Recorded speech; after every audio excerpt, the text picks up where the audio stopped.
Who's ready for the Dirt Life Show?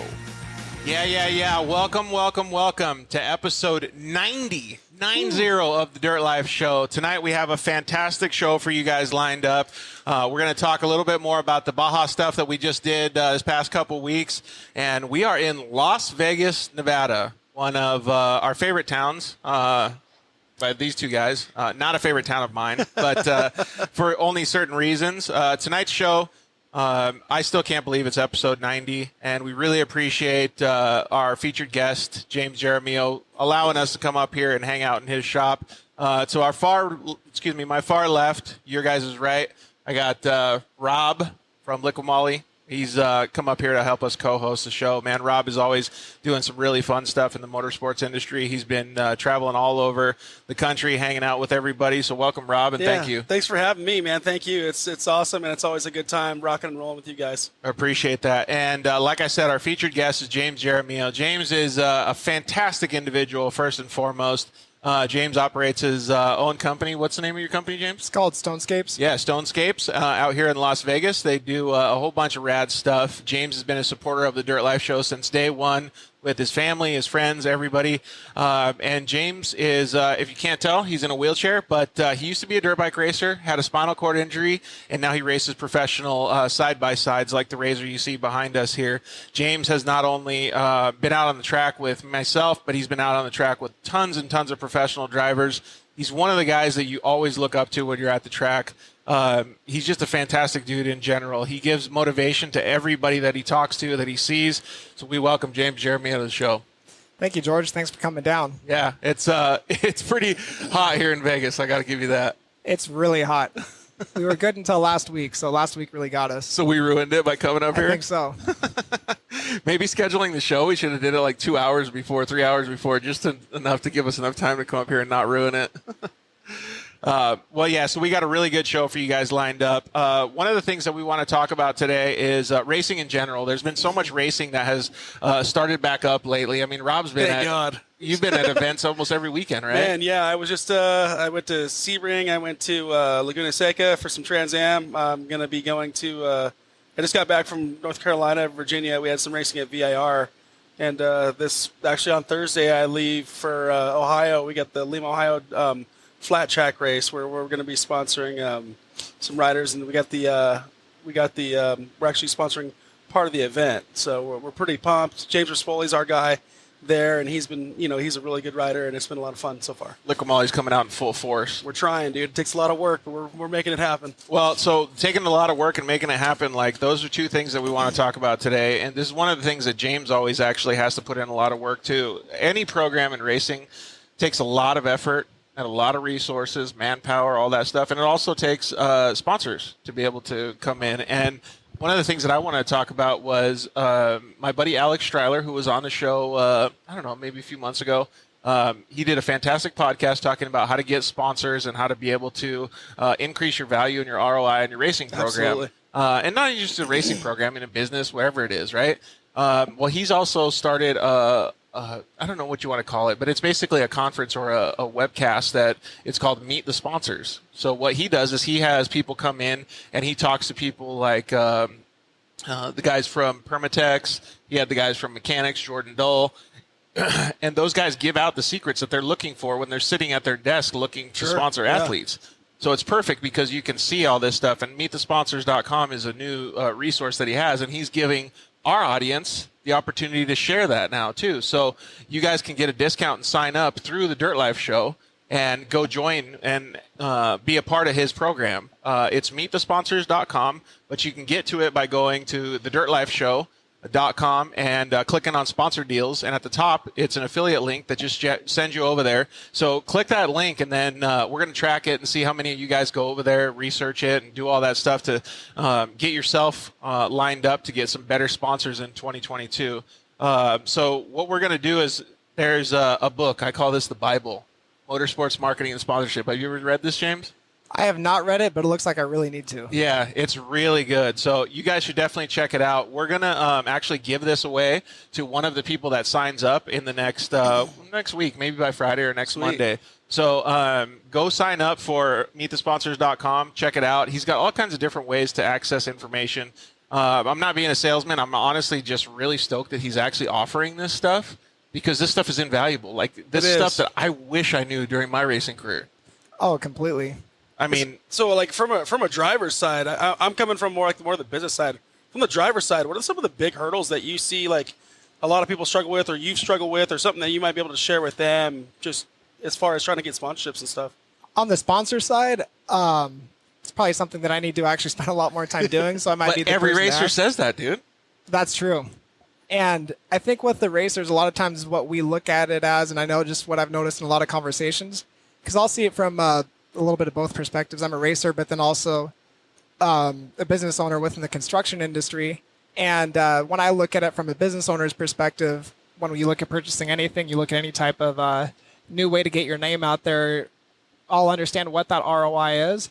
And being a racer, I'm hesitant to ask someone for help if I don't feel like I have a package to offer them. 100%. And I think a lot of racers, me included, need to look at it more so than just the seat time and the car building, but how do we 100%. make something attractive to a company to want to invest in us? Dude, you nailed it. Yeah, absolutely. And that's a lot of the stuff that, like, right after that, like after that portion of the conversation, you need to understand what the companies want. And that's what Alex is trying to do, is show you what the companies want by literally interviewing the decision maker right there on the beatthesponsors.com. It's awesome. And like you Max mentioned, Eddy, what's up, bud? you mentioned that a couple of those guys, like he brings them in, like we're all different. I might be looking at, but what I'm looking for and the goals of my company and our marketing strategy could be different from, like, say, a Red Bull or a Monster Energy or 100%. Anybody else. So like it's huge that he gets all those people together for their perspectives to give you an idea, and these guys who want these partnerships, an idea of what we are looking for on our end. Yeah, exactly. And he does it every Tuesday. So we're going to actually do it tomorrow. I'm going to go down there and help him. Sweet. So it'll be pretty fun because I'll get a little bit behind the scenes. The Dune and Destroy guys just said, what's up, Dirt Life? What's going on, man? We got James Jaramillo here. You can check out that badass razor here. Let me switch to a different camera angle so you can see this There thing it is. with those street tires on it. Woo! Dune and Destroy guys, you think you guys could send that bad boy or what, man? Yeah, so we're going to do that with the Dirt Life. So go to meetthesponsors.com, sign up, and use the affiliate link at dirtlifeshow.com and click over there. And it's going to be good for you guys no matter what, man. It's really, really cool, the information that he's offering. Like, I've said it a million times. I literally had lunch with Alex this last week, and I was like, dude, where the heck were you when I needed this? Like, Yeah. So it'll be cool to see how much that benefits everybody. So, Dune and Destroy guys want to send your razor, dude. Make it happen. And racing is really kicking back into like high gear, man. Like we just said with Rob, it's phenomenal. A couple of the things that you've done lately is you went to the Gas Series, which is the short course series on this side of the country, but you also went to the Midwest Series as well, right? The Champ Offroad Series? Yeah, so we're doing both series this year. When Lucas decided to be no more, we were trying to figure out a way to go racing. As George, as you know, it's been great for our family to have time to get together and everything. It's really one of our big things that we like to go do. And trying to find some type of a short track racing to go race. Right. We didn't know what was coming up in the West Coast, so I said, you know what? Let's go make an adventure of this, and let's look into these Midwest races. And I've heard nothing but great things. So even if it's only this year, let's go get the experience. And we're going to do 4 of the 6 races. And if we get the bug while we're out there, then we might finish up with Bark, River, and Lena as well. Yeah, exactly. Yeah, look, McLaren 101 says come east and race with us. Oh, I think James is already doing it. So Yep. It's pretty cool, man. Like, just getting out there and being able to race that stuff, like, on those different tracks must feel so good. It is. It's really cool. You go out there, one thing, it's so green. I've never seen that much green. So I've been really happy about trying something a little bit different. Yeah. And to go see a lot of the people that you've heard about but never really raced against is really cool, too. And the dirt out there is unbelievable. Is it? Oh, yeah. How much different is it, like, when you're out there in the race car? Is it, like... So at Anago, it was off of a flat track, so it was a little bit more of a...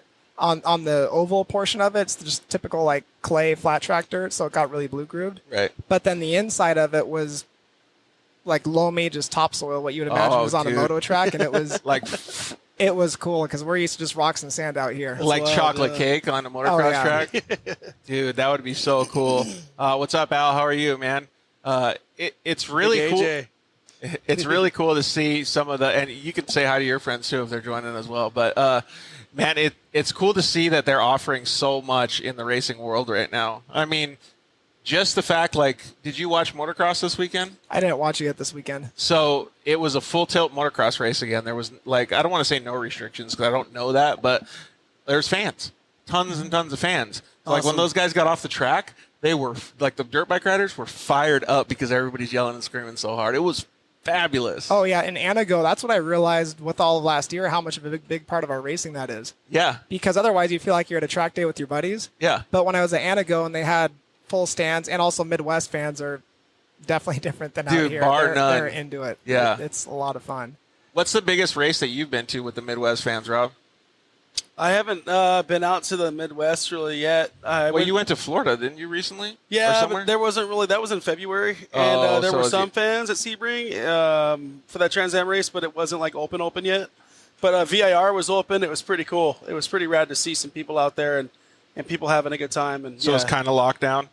Yeah, I mean, well, like, yeah, earlier, yeah, but VIR was the first, like, open event that I've been to, and it was cool, but it's not like a super fan dense kind of event where, like, a short course or something like that. I'm excited to see that.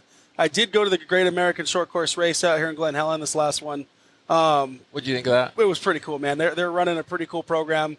I was hanging out, saw some old friends, saw my buddy Jeff Shelton, Kyle Knott, old people I knew from K&N, and it was good to see people out on the track again and see people up in the stands having cold ones under the sun and enjoying some racing, dude. I'm so stoked that it's getting back to racing like that. Yeah, and Riley said it's great to see sports coming back. It totally is, man. I can't wait till stuff's back to like full normal. Oh, yeah. That'll be so cool. Yeah.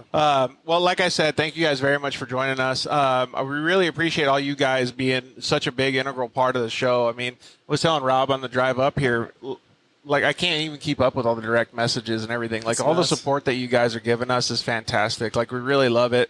Just like James has been a supporter of day one, there's a lot of you guys since day one. A lot of you guys have been a supporter since day one, and we really appreciate it. So the more attention that you guys give us, the more I want to work my butt off and try to make this thing as good as it is for you guys. I'd never, ever thought we'd get to episode 90. It's just fantastic. And It's still growing. I know, it's so cool, awesome. right? Like, I love to see it, and I love to see all the people so pumped on it. So thank you guys very much for being a part of it, and we really appreciate all the sponsors for being a part of it as well. We had such a good time down in Baja the last couple weekends, a week and a half ago, and it was really cool to see everybody supporting it so much. I just love that everybody's so into it. Like, it couldn't actually be any better, in my opinion. So thank you to the guys over at KMC Wheels for giving us the opportunity to go down to Baja and for supporting the show. You guys are fantastic. Thank you guys at EFX Tires for being a part of it as well. You guys should go check out wheelmerch.com. You can get KMC hats. You can get KMC apparel. You can get EFX stuff. They have all kinds of rad stuff over there at the website, so check it out. Once we get an affiliate code, we'll give it to you guys so you guys can check out some tires and wheels and things like that too. Thank you to the guys over at Zollinger Racing Products. Also on the sponsor deal page on the dirtlifeshow.com, you can check out Zollinger Racing Products. You can check out Shock Therapy as well. You can use the code DIRTLIFE at shocktherapist.com, or you can give them a call and just tell them that you want some stuff. I saw a Shock Therapy sticker over here on the refrigerator. Yeah, on the refrigerator. Yeah, so that's pretty cool. We really appreciate you guys supporting them as well. And you guys can also check out the guys over at Solderweld. Solderweld.com. Use the code DIRTLIFE. You can save on an off-road repair kit, a welding blanket, all that good stuff. And then Josh over at Cryo Heat, man, he's always doing a fantastic job with metal treatments and making your car faster with less rolling resistance and stuff like that. So check out cryoheat.com and please support everybody that supports us because they are our lifeblood. They're the ones that make us or gives us the opportunity to bring you the show. So we really appreciate it. And thank you to the Liquid Molly guys for offering up Rob for the day, letting us use Rob's fantastic voice. He should have heard some of the stuff he was saying earlier. It's a full radio voice. Yeah. Everyone tells me that, but I hate my own voice. Like, Isn't that everybody when they hear it, though? They're we're like, you got a great voice for radio. Here recording. I don't know what's going on with this Instagram thing, so we're Yeah, gonna it keeps darkening it. Maybe we got to just turn off the screen. That's all right. I'll just keep getting up and down, getting my cardio in. Yeah, there you go. we really appreciate what you do. Well, thank you very much. We really appreciate you chiming in. So shout out to Solderweld and Lance Robinson, one of our sponsors in the motocross as well. Well, see, there you go. So we're talking about marketing. Just putting a comment out like that, letting us know that they're supporting you, that's a good thing to do for them. So we really appreciate Solderweld being a part of any type of motorsports. So like I said, James Jaramillo is our featured guest today. We're going to have a great time with James. We're going to have Shelby Anderson. She's going to chime in on Instagram in a little while here, probably around 5:45 or so. Hopefully we can get Ronnie Anderson and RJ Anderson.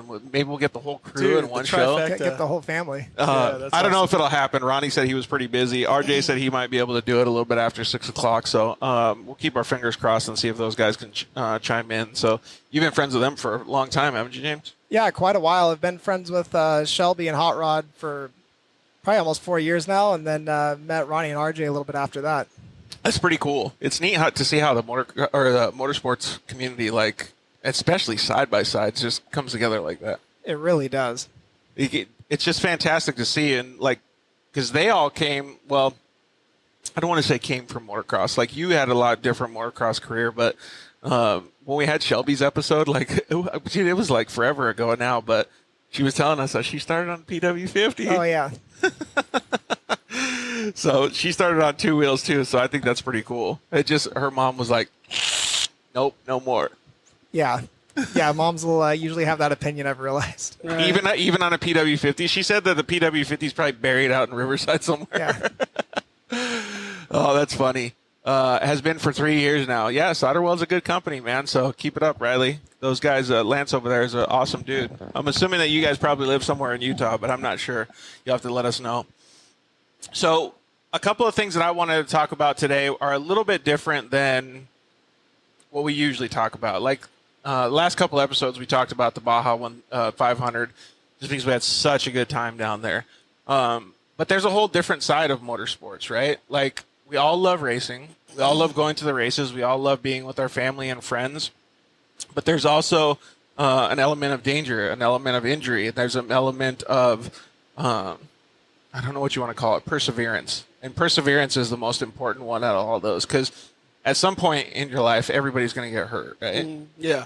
But it's how you come back from being hurt that's the most important. And James has a fantastic story of not just coming back from injury and being an able person to be able to live his life. He's a professional racer now. Yeah. And what do they call your injury? Do they call it incomplete quadriplegia? Or? Yeah, so I'm incomplete quadriplegic is the, like on the doctor's note term for it. Gotcha. So the functionality that you have is you can move your arms a little bit.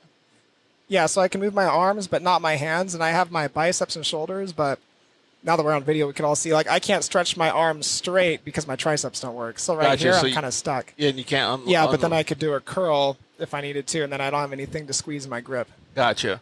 So that's some of the stuff that we're going to get into, and I don't want to talk too much about the functionality that you do have or don't have, is because I just want to lay that down as the baseline, because what you do with your body is insane. Like, it's insanely cool. And every time I'm around you, like, I want to be a better person. And you don't even say much. You just do. You're like one of the guys that just does, you know what I mean? Like when you're thinking about something, execution is one of your specialties. So it's really cool to see that, and I want to make sure that we bring that to life, because that's one of the cool things about motorsports is James was given the opportunity to become a dirt bike racer at a younger age, and that's what formed him to be the person that he is nowadays. Yeah, pretty awesome story, man. That's pretty rad. It is cool. And if you guys haven't seen, we actually had James on the show probably just over a year ago now, I think. Yeah, I want to say, probably a year and a couple months. Yeah, so you guys, if you want to get a little bit more of James' backstory, you guys can go check out the archive. We have it on YouTube, and we have it on Facebook, and we also have it on the dirtlifeshow.com. You can check it out. Excuse me, and it's also on iTunes and things like that. So you can check it out and get a little bit more of his backstory and an understanding of his injury and how he got hurt and stuff like that. But I think today we should focus mostly on the things that he does now, because I don't race short course anymore. I would love to, but James still does, and he does a great job at it. Why don't we lay a little bit of groundwork down with what you have done this year as far as racing goes. So as far as racing goes this year, definitely had a say a little bit lighter of a year as far as frequency of events go. A couple of years ago, I was trying to pack as many works races and regional short course races and things in the schedule that I can. And now I've decided to prepare a little bit more and just selectively choose the ones that I want to do so I can be ready to go for it. And so we did the first 2 Great American Short Course Series races. And we just did Anago in Wisconsin about 2 weeks ago. And we're getting ready to go to Crandon on Thursday. So with where we're going to get into this a little bit, but let's keep laying down the backstory a little bit, is you racing those tracks. You've done a lot of racing on the West Coast for, I don't know, the last 3 or 4 years now. Yeah. Racing on those tracks, was it a lot different than racing on the tracks here on the West Coast? So Anago size-wise was about the same, and from what I've been told and just looking at the layouts, that's a little bit more of the small one. It's almost like a fairgrounds in a dirt track style race, so it's felt really similar to Glen Helen about the size and how tight the turns were in the straightaways. So I felt really at home at that track. But like I told you, once we got to the infield and felt the natural dirt, I realized that we have something a little different out here, and this will be really fun. Right. And but I'm really looking forward to Crandon and ERX because those are 2 of the ones that I've been told you just have to go out and do. Did it remind you a little bit more about motocross? It did, especially on that infield section because it was a lot less of a manicured track. Nice. Like when we got out there for our first practice, it was a couple of course markers in the grass, and we ended kind of like Daytona Supercross. You just cut your own line? Yeah, and then by the end of the weekend, there was a whole line cut in the grass. Sweet. Dude, that's super cool, especially in a side-by-side, man. That must have been so awesome. It was. David Clay just commented in, how hard is it to get into short course? Can you just show up and pay an entry fee, just like a desert race? As far as licensing, I want to say you need to get a little bit of approval, but it's not too difficult. You just need to show that, talk with the race directors, and I think they want to just make sure that you're not going to go out there and put anybody in harm's way. Yeah. And after that, it's get your car safety legal and go on out there. Yep. For a guy like David, hi David, by the way, good to see you, brother. It should be good because, I mean, he just went and pre-ran the 500 with you guys and was doing a bunch of that stuff, so he's no rookie to this kind of thing. Yeah, and I think he might be asking as more of a little bit of a generalization, but James just answered a little bit, David, in relating to himself too.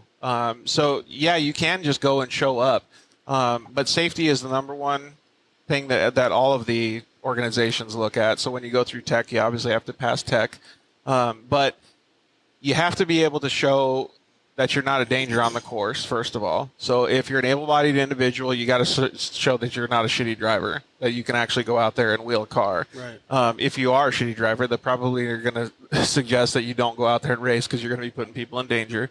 And then if you do have some sort of limitation and your body needs some sort of assistance, like me, I had to get approval for a shifter that was different than the normal clutch on a YXZ.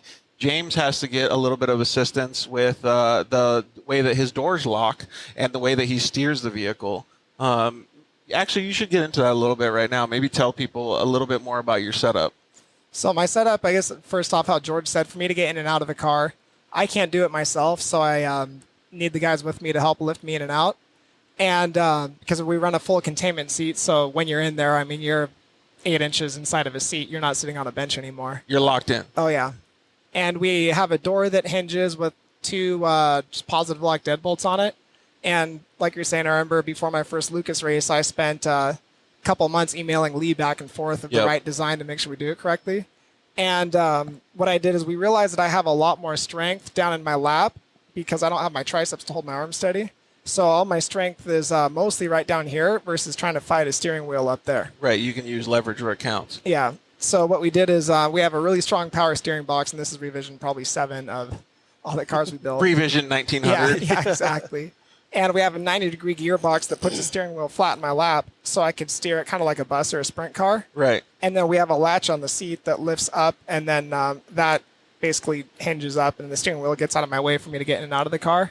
And then on the left-hand side, I have my throttle and brake that we put on a bell crank down underneath me. And I pull back for throttle and press forward for brake. That's super cool. Rad, dude. But there's also some stuff that's even crazier in my mind, Rob. He has in short course racing, you have to pull tear-offs and you have to be able to communicate on the radio. Right. Tell them how you do that. So on the tear-off system, I found a guy that does motorized tear-offs. It's I want to say his company's called Mud Muncher. It almost looks like a camera roll, like an old 35 millimeter Kodak camera roll. I'm sure half the audience remembers Mud that. Muncher's The a other half funny doesn't. name. Yeah, I was kind of curious how they came up with that. Mud Cruncher. Mud Muncher. Yeah, but so that's something that a lot of the guys a lot of the sprint car guys and a lot of the Midwest guys will use, like a little radio button on their steering wheel. But as Hot Rod says, I ran out of moving parts because I can't pull a trigger with my finger. I can't hit something with my thumb. So when I go to full throttle, I have a heel radio button that guys will use on their feet. Yeah. And I have that on the side of my seat. So once I hit full throttle, I'm in a position that I could whack my elbow in. Yeah. And I jab my tear off. So on the start of the race, it's basically pinned, getting splattered with mud, and then you're just hitting the thing as hard as I Tear off. can. That thing. And my big problem right now is So the tear-offs go with the left elbow. left elbow, and then my radio is on the right elbow, and so I can't do any radio while I'm driving because I'm steering. But if I go to full left wheel lock, I'm in a spot that I could dab the radio. So We need more left-hand turns for James. Yeah. Oh no, more right. Right. Sorry, more right. yeah. Yeah, okay, He's right, and then he could just jam that thing. Dude, NASCAR would be perfect for you, buddy. I know we thought about it a little bit, but I love the dirt and the jumps too much, so it's hard to give that up. Oh, that's awesome. It looked like a couple people wanted to join us on Instagram as well, but we're gonna Shelby says she might be a little late. It's taking her a little longer to get home. Hey, that's the California life, dude. Yeah. Traffic is Yeah, always it is. worse. There's a couple people that wanted to join us. Riley actually said that he wanted to join. Would you like to talk to him right now? Let's do it. Okay, let's do it. This is going to be the first for the Dirt Life show. Yeah, it is. We're going to Call it actually in. see if Riley wants to talk with us here on the show. So actually, let's even see if the iPad works, dude. See if we can get him on. But we accepted you, Riley, so see if you want to talk with us. What's up, buddy? How are you? I don't know if we can hear you there, Riley. Might have to speak up a little bit, bud. Yeah, I'm not able to hear him. I'm not I able don't to hear have him anything. either. So let's see what I got here. Riley, are you there, buddy? Yeah, I can hear you. Oh, there it Okay, is. cool. We got you, bud. How are you doing? Well, I'm good. This is actually Jeremy. I'm Riley's dad. Oh, Riley's dad. So you guys are from Arkansas, huh? Yeah, we're from Northeast Arkansas. We got hooked up with Lance and Sotterville about 3 years ago. We had a bad incident with another promoter and everything like that, but we got in touch with Lance and they got us hooked up with motocross, and so now we race with Sotterville there with everything that we run every year, every week, every month, every day we run. That's pretty cool, man. Awesome. What a good sponsor plug that Jeremy just gave us to Slaughterwell, right? Yeah. Hey, thanks for doing that, man. We really appreciate it. Do you guys do a lot of side-by-side stuff out there then? No, I've got buddies that have side-by-sides, but it's more for fun. Right now, we do mostly motocross and supercross, stuff like that. Hey, stuff that we're into big time. Oh yeah. Lance has actually talked to us about, he's looking at trying to promote more motocross and supercross, stuff like that, too. So, Yeah, he does a really good job with all his programs and diversifying all the people that he talks to and sponsors. So we really appreciate Lance being a part of our show, and it's cool that he's a part of your program as well. he's been a great promoter for us, and he tends to share a lot of our videos and pictures on their site for Hollywood. So. Hey, so Riley must be doing a pretty good job kicking ass out there, at least getting all his videos shared. he does his job as long as Zach can do his. Hey, that's the way it goes. Happy Father's Day, by the way, man. It was cool to see that all the fathers got so much love this weekend at the motocross races in, where was it? In High Point, Mount Morris, Pennsylvania. Thank you very much. Well, we really appreciate you giving a shout out to Solderwell, dude. And please tell Riley to keep kicking butt. I sure will. You guys have a great day. Yeah, you you too. too. Thank Yeah. you very much. That's pretty cool, man. Hey, did you see the motocross race this weekend? Did I already ask you that? No, I didn't watch it yet. Okay, so, dude, I'm not going to be a spoiler guy, but it was intense, dude. It was insane. Like, I could not believe how crazy it was. Like, I don't know how to actually to end it, yeah. I think, Jeremy, you might have to press on it and hit the X so you can get out of there because I don't know how to end it, buddy. All right. But it was so intense, dude. Like, it was crazy. The second 450 moto, like, you could fast forward the whole race and just watch that, and you'd be fine for the whole season. Oh, really? Yeah, like, you wouldn't have to look at any other racing for the rest of the season. Like, you'd be good. But it was cool for Father's Day as well, that all the fans were there and everything, too. So I want to say happy Father's Day to my dad, too. Hopefully he's watching the show. Did you have to get to celebrate with your dad as well? We did it. We all had dinner together last night. Where'd you guys go? Just over at my parents' house. Oh, nice. Those are pretty good?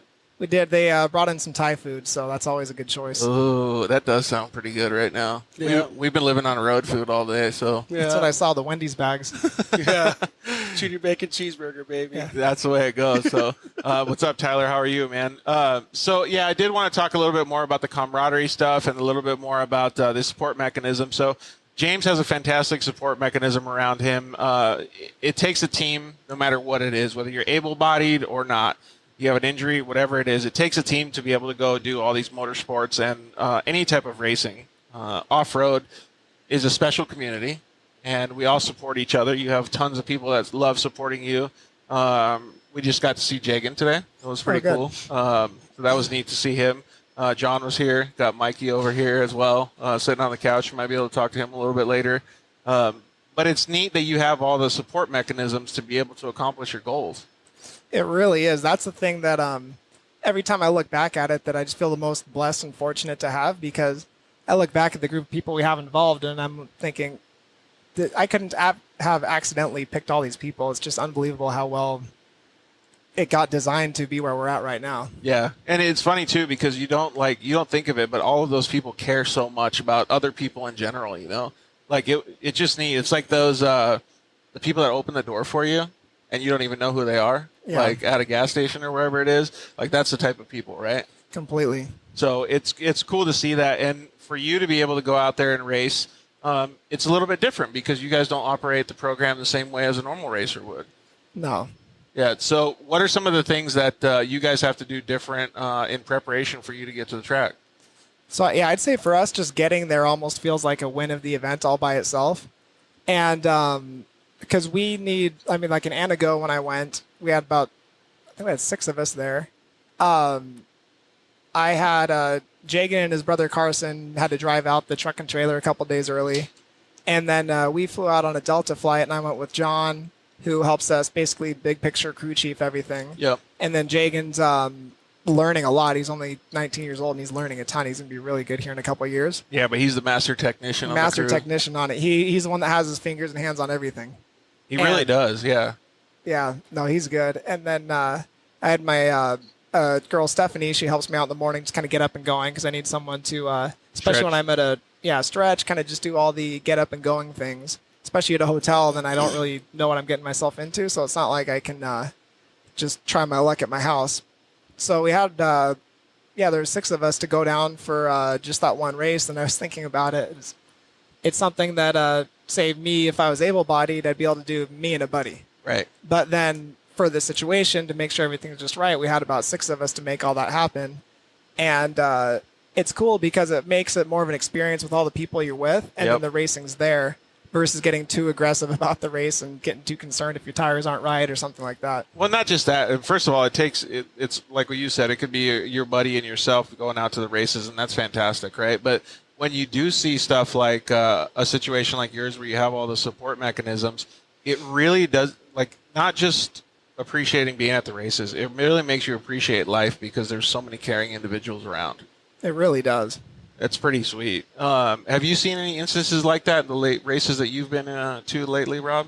Just like similar to his situation, or just No, in I would general, say just in racing general, community coming together? Yeah, the supporting and the mechanisms that make these teams work. Thankfully, it's been like early enough in the season. There hasn't been anything. Well, I guess you could say.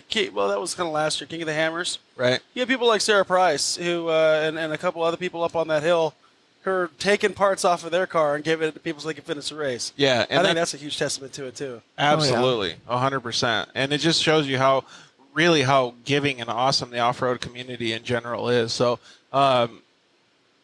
more kind of on the excuse me, on the subject of James. When he goes to the races, it's a full-fledged effort, man. It is. Like, it's super cool to see. He's done works racing. Have you done the UTV World Championship or any desert races yet? I did the UTV World Championship, I think 4 years ago. So that's almost a desert race in itself. And then short course racing, it all beats up your body, man. So it must make you feel pretty good when you get out of the car that you were able to accomplish it. It does. It's funny. Every time you get, and I don't know if this is the same for someone that's able-bodied. George, you could probably let me know a little bit more on this. You get lined up and you just see all this machinery around you. You hear all the engines. You smell the fuel. Dude. And you're thinking, what am I doing with myself? Like, why am I here? And then once it starts, then the free feeling of just being out there, you start going through the corners, you're chasing everybody down. And then when you're done and it goes well, it's the most accomplished feeling that you could have for that moment.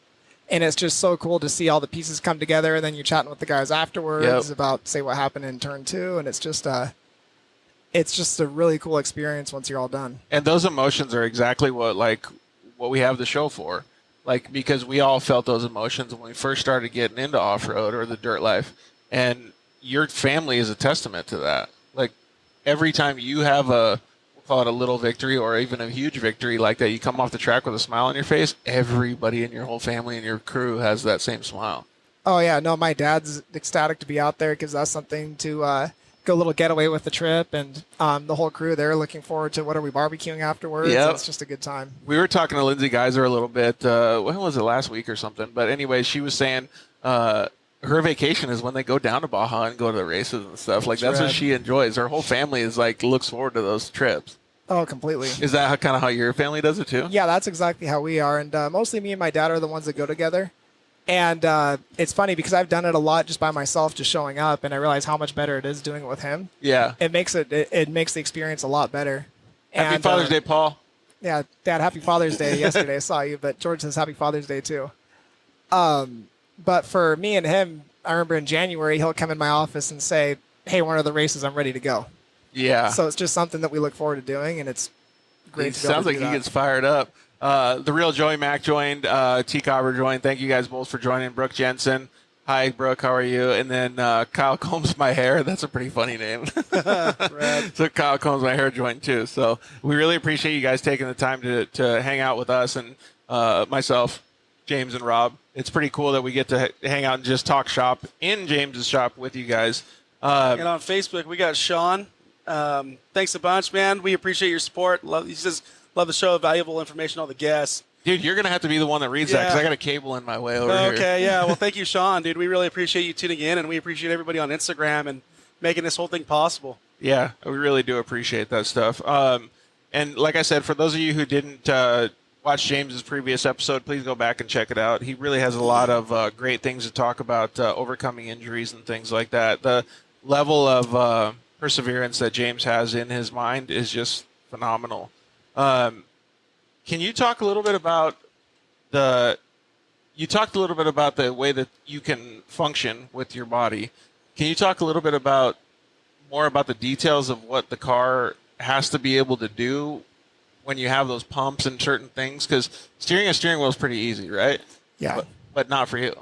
No, so for me to steer a steering wheel, someone will jump in. This happened with quite a few of the cars we've built in the past. We'll get it with the person that's helping us drive the car or build the car. They'll go drive it in the parking lot and say, I can steer this thing with my pinky. It's perfect. Yeah. And I get in it, and I'm nudging the steering wheel and can't get it around 90 degrees. So, but then, so what we figured out we need to do is make something that had basically zero effort to it. And we've had to follow where the technology went. Because remember, at first we did really heavy-duty hydraulics, and then I did an electronic steer-by-wire, almost like a remote. And that worked out great because the hydraulics, there is no center. It's kind of like driving a bobcat, or sorry, not a bobcat, a loader or a forklift, where the valve just keeps spinning and spinning. So you need to always find the center. And since my hand's locked in one spot on the wheel, I'll come into a corner, say my hand's at 3 o'clock going into the corner after the jump, but I come out on exit, and then now my hand's at 12 while the car's still going straight. So you're always trying to figure out like what the car is doing, not what your hand's doing. And so when we went to the zero assist, basically full robotic steer-by-wire, I didn't even have a steering shaft on the car.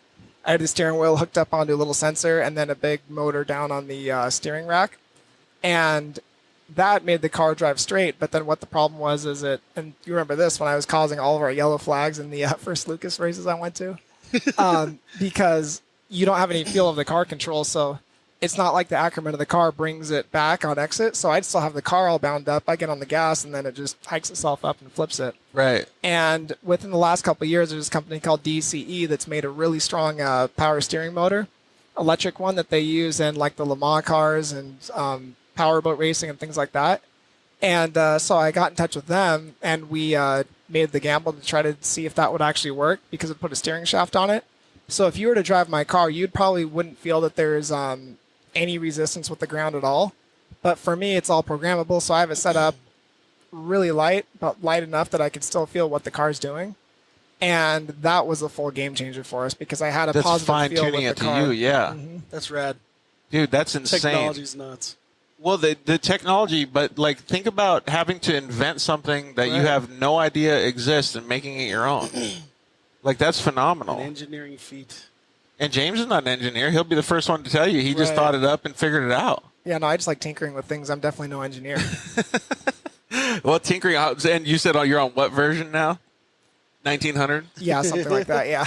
969? Yeah, exactly. It's cool to see that, though. And, again, to go back on the camaraderie thing, you wouldn't have been able to do that without the support mechanisms that you have.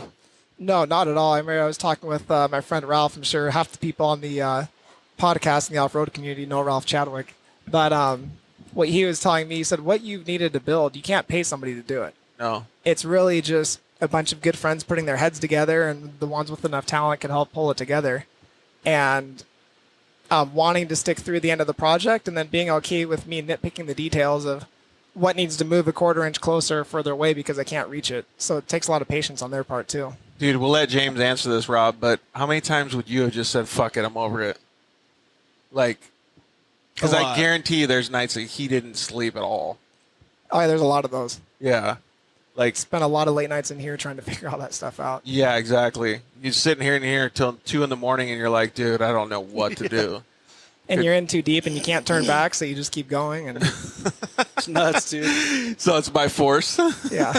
The resolve, though, man, to keep driving and pushing forward. Who was the one that, were you the one that thought of most of the ideas on how to be able to create the solutions that you have in your car? Yeah, so my friend Dean is the one that pointed out the idea of having the wheel flat in my lap. Probably this was a Lucas race when he was helping out. I don't know if you guys remember Ricky James. Yeah, you know Ricky. Yeah. So he was helping him. He helped him do his circle track program and the off-road program when he was doing those super lights.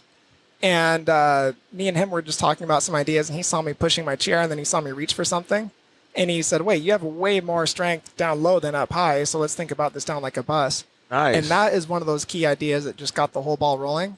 And then after that, a lot of it's been me with deep internet searches till way too late at night, trying to look at Euro race car parts and everything like that. To figure it out. Yeah, and then just like I'll come up with a lot of the big picture ideas, and then I've realized there's a big difference of being the guy that comes up with it versus the machinist that can actually make it possible.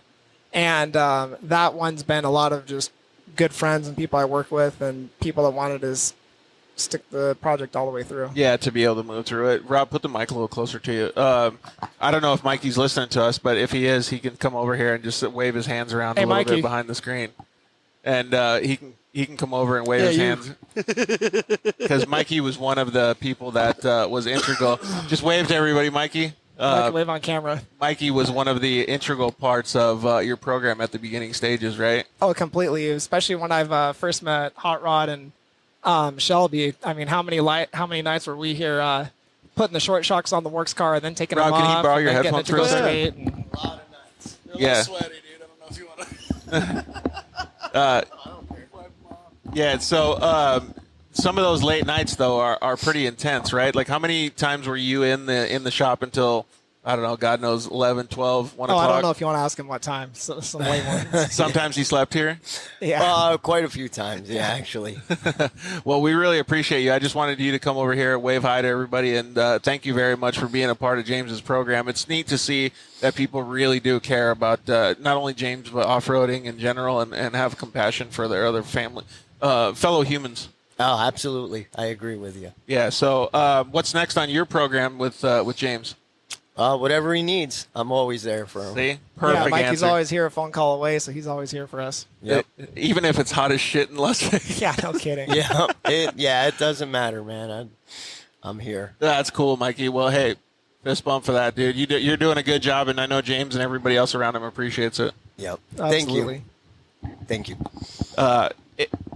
It's neat to see that camaraderie, man. Like I can't get enough of it, like in my life and understanding of it, because it's phenomenal for me to see. Like, I don't even know how to explain it, truthfully. Like, I just think about it in my head. Like, there's so many homeless people walking around, but at the off-road races, everybody's helping each other. You know what I mean? Like, nobody's begging. Everybody's just there to support. Oh, completely. It's so cool, man. So it just makes me happy to see, like, he's out here supporting you, and who knows? Maybe there's nothing for him to gain. He's just a nice guy. No, and that's what I realized with a lot of people out there, and well, one that I'm involved with, and I feel like I have a very blessed to have a very unique group of people around me. But a lot of times you think back, like, wait, what's in it for them? Like, why do they even care? But they're just those people, and that's what they do. It's so cool, man. You have family like that as well, Rob? Yeah, we've always been like, my dad worked for an adoption agency for a long time. I'm actually adopted, and he actually ended up going and working for the lady that facilitated my adoption. Oh, really? And yeah, so like we were always like an open door home, and helping people out, friends. Like I went to school with and played football with some people whose parents like just wouldn't feed them or anything, like straight up, like nothing in the fridge, and we made sure that they could always come over and hang out with us, and it'd be a cool, safe place where they can hang out. And so we were always, through the adoption agency and my dad's work, he was also a pastor at a church, so we were always, he was counseling people at the house, and the McLogan house was very much an open door. You're all, you guys are all welcome to come, and that's fantastic. There's so many humans that aren't like that nowadays, but to me, you just basically summed up what the off-road industry is like as well, like the dirt life. Everybody, like in my situation, I grew up where there wasn't paved roads. Everybody supported each other. Cars went off the road. You went out there and you helped your fellow neighbor kind of thing. It's the same thing, and it's phenomenal to see that all of these people grow into these racing teams and all of this stuff, and they just help each other. Yeah, it's awesome. It doesn't even matter who's on what team. It's always, people helping each other out, and it's great. I love that about racing. Evan Star Racing says, our crew is all about family and friends, or is all family and friends, and we couldn't do it without them. And that's how so many of these people are, man. We got Seth Quintero. We gave him a ride up to Vegas today, and he was telling us, man, he's really working his way up in the off-road racing. He started out as a really young kid, but he doesn't have a huge fancy shop. He doesn't have tons of money coming in. He has opportunity, and he has hard work, and he has good ethics. You know what I mean? So for him to have that and utilize all of that to his benefit is fantastic. So it's just the same, man. It really is. So I think it's awesome that you have such a good support mechanism, but most of it came from dirt bike racing as well, right? Like it kind of transferred over? It did. It's funny how it's a lot of the same things from dirt bike racing kind of brought into car racing. Yeah, exactly. And I'd say a big part, it's one, the people that are involved are very similar. But then too, I remember like my mom was saying when I was younger, get up early before I had to go to work before it got hot and go and practice on a sand track. She said that's kind of what helped you out with your injury. And work hard. Well, it looks like we got Shelby Anderson on Instagram Live. Hi, Shelby. How are you? Good. How are you guys? We're doing awesome. We just switched over on the Facebook Live and the YouTube Live so everybody can see your pretty face. So thanks for joining us. Really appreciate it.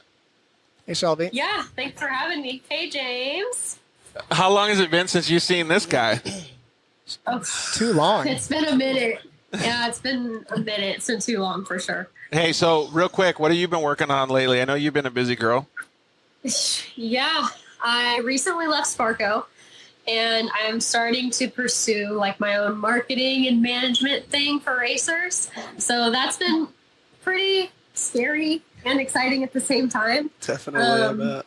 I have a few people now, but yeah, it's exciting for sure. It's just kind of doing that jump from kind of having the security of having something stable to jumping to something else where you're unsure of where it's going to go. But so far, so good. And yeah, I'm just kind of seeing where it goes. I'm just fresh with this. So That's awesome. We'll see what happens. Jamie Bradbury also said, "You go, girl." But it's kind of cool because, well, James knows this too. Now Shelby's actually using her education. Exactly. Yeah. Very few people do Yeah. that, so Shelby's lucky that she's doing that. Dude, Shelby's charging life hard right Exactly. Using her full The degree. opportunity struck, so I decided to take it. Good. And yeah, so that's where we're at. Good now. for Hey, you. well, all three of us over here are very proud of you. We really appreciate that you're coming on and hanging out with us too. Shelby, I don't know if you met Rob, but Rob's over here to James's left. Rob, Nice to meet you. Rob works with Liquid Molly. meet you. He's awesome dude as well. Hey, so we already asked you this, I think, on James's other show, but how long have you known James for? Oh, wow. It's been a while now. Like what? 4 or 5 years at least? My guess was 3 or think. 4, so Yeah, I Maybe think we'll it's settle about on 4. 4. Maybe Yeah. you're a little short, dude. I might be.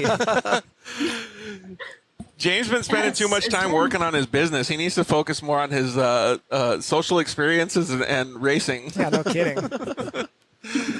What was the first initial thought when you met James? Were you like, dude, this guy is crazy. He's trying to go out and race a side-by-side? Well, at first, I don't know. I think we've talked about the story of how this all came to be to begin with was because Larry Jobe, like we knew Larry Jobe from short course racing, and then James knew Larry Jobe also. And he usually came out to the races with James, and he couldn't one time in Havasu. And he's like, hey, my buddy James is going to be there. Do you mind if he camps with you? And my dad's like, yeah, for sure. I don't, like, that's fine. And so we're like, all right, cool, we'll look for him. And then James pulls up, and my dad's on the phone with him. My dad had talked to James, I think, before then, right? Yeah, that night, because I got your guys' phone number after dinner that Yeah. night, because I went to dinner with Ralph, Larry, and my dad. Here's that whole camaraderie thing that we've been Yeah. talking about. Yeah. Yeah. And so my dad and him had talked. And so when he showed up in Havasu, my dad was like, oh, he's here. Let's go grab him. And so we walk up, and my dad goes, is that a wheelchair in the back of his truck? And I'm like, yeah. And then we walk up to James, and we're like, hey, are you James? And he's like, yeah. You guys are with the Walk Ribbons trailer, right? And we're like, yeah. And then Miss Full opens his car, and we're like, he's about to race in Havasu right now. It was crazy, but and then when we got out, my dad goes, oh yeah, jump in his car and unload it. And I get in the thing, I can't even find the throttle. There's no pedal. There's nothing. I couldn't figure out where the steering wheel was. I'm like, Yeah, I think the steering wheel's on the ground. You should just put it on, and then it'll work. That's hilarious, awesome. man. I love that story so and much. no fuel.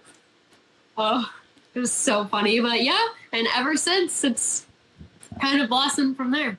Hey, you might know the guy that just chimed in, Seth Quintero. He said he's your biggest fan. Yeah, Seth.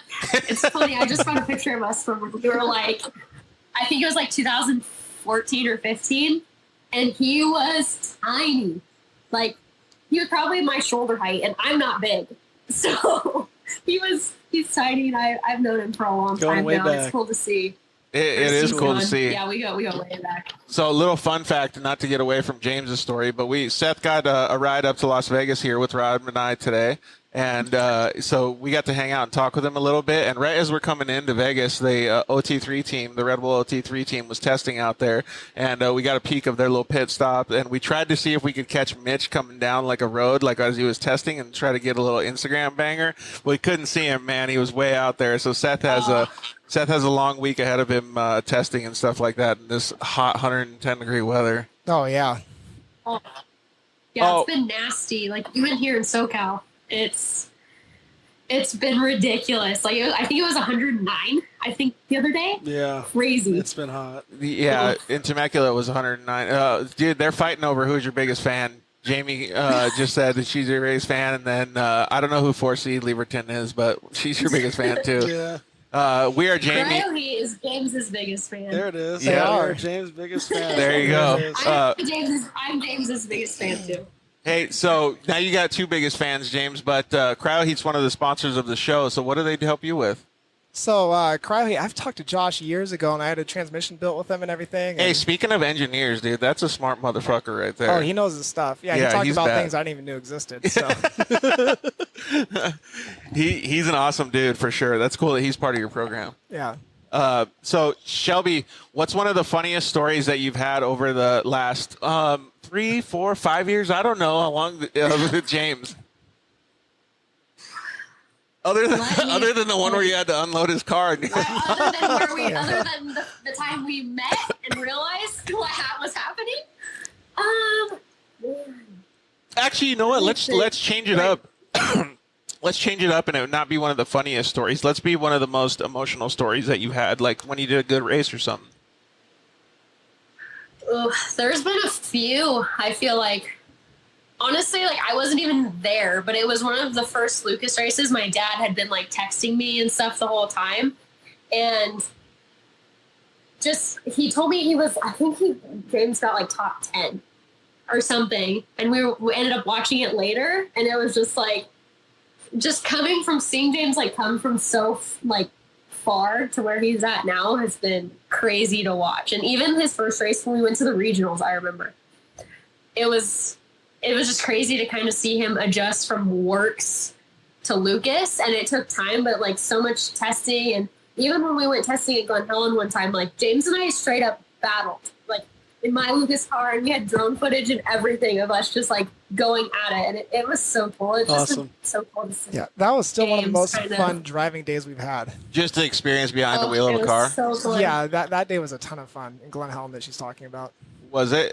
So Shelby, one of the most memorable things that I've ever had with James was I remember going out on the track and James was with us, and I kept thinking to myself, like I kept looking in the rearview mirror, and I'm like, dude, he's not that far behind where I was, like in fifth or something. I don't know. And I was like, he's like right there behind me. And then I ended up watching the race afterwards on Mav TV or whatever it was on.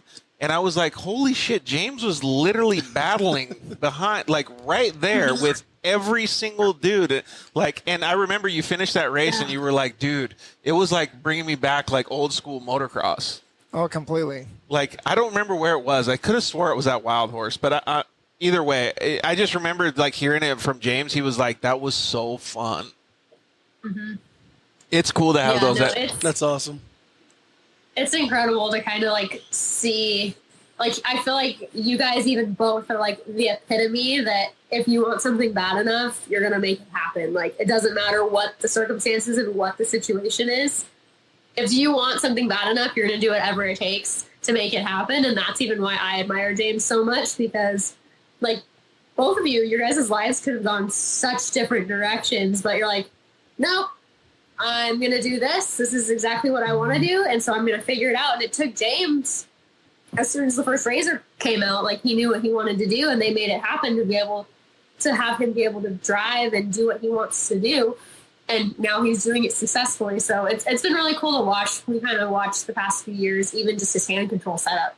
Like, dude, that's way above my head. Like, I can't even get into that because my brain doesn't even work. There's been a few times when James starts talking about it, and I'm like, we gotta like, I gotta figure out how to tell him like to switch the subject, because I don't know. I like lost him a long time ago. Yeah. Has there been any races? Because I know there's been races where the car breaks or you tip over or whatever. But has there been any races whether either you finished or you were going through it or whatever, and you get off the track and you're just like, dude, I could have done so much better if I had only changed this. Like, Oh, I'd say most of them. really? Yeah. And I'd say a lot of it now that I'm got my friend Spencer that does a lot of driving coaching with a lot of pavement guys, and he's been helping me quite a bit and just helped me understand, kind of like what Shelby, when we were all racing together, she was helping me a ton of just like understanding there's actually a driving skill. It's not just go out there and hit the jumps and pin it. Right. And now learning how much is not really so much about the car, but it's what you do with it.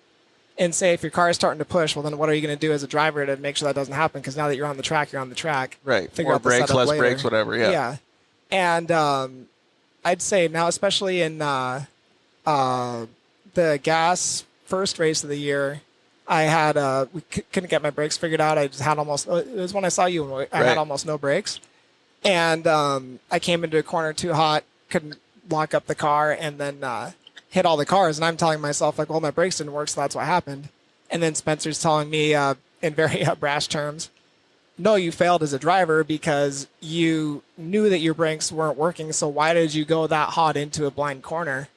And then once I started thinking about that, and then... kind of a dick thing to say, but it's really the truth. No, it really did. And then from then on, I said, you know what, I got to tone it down and just be more patient while I'm driving.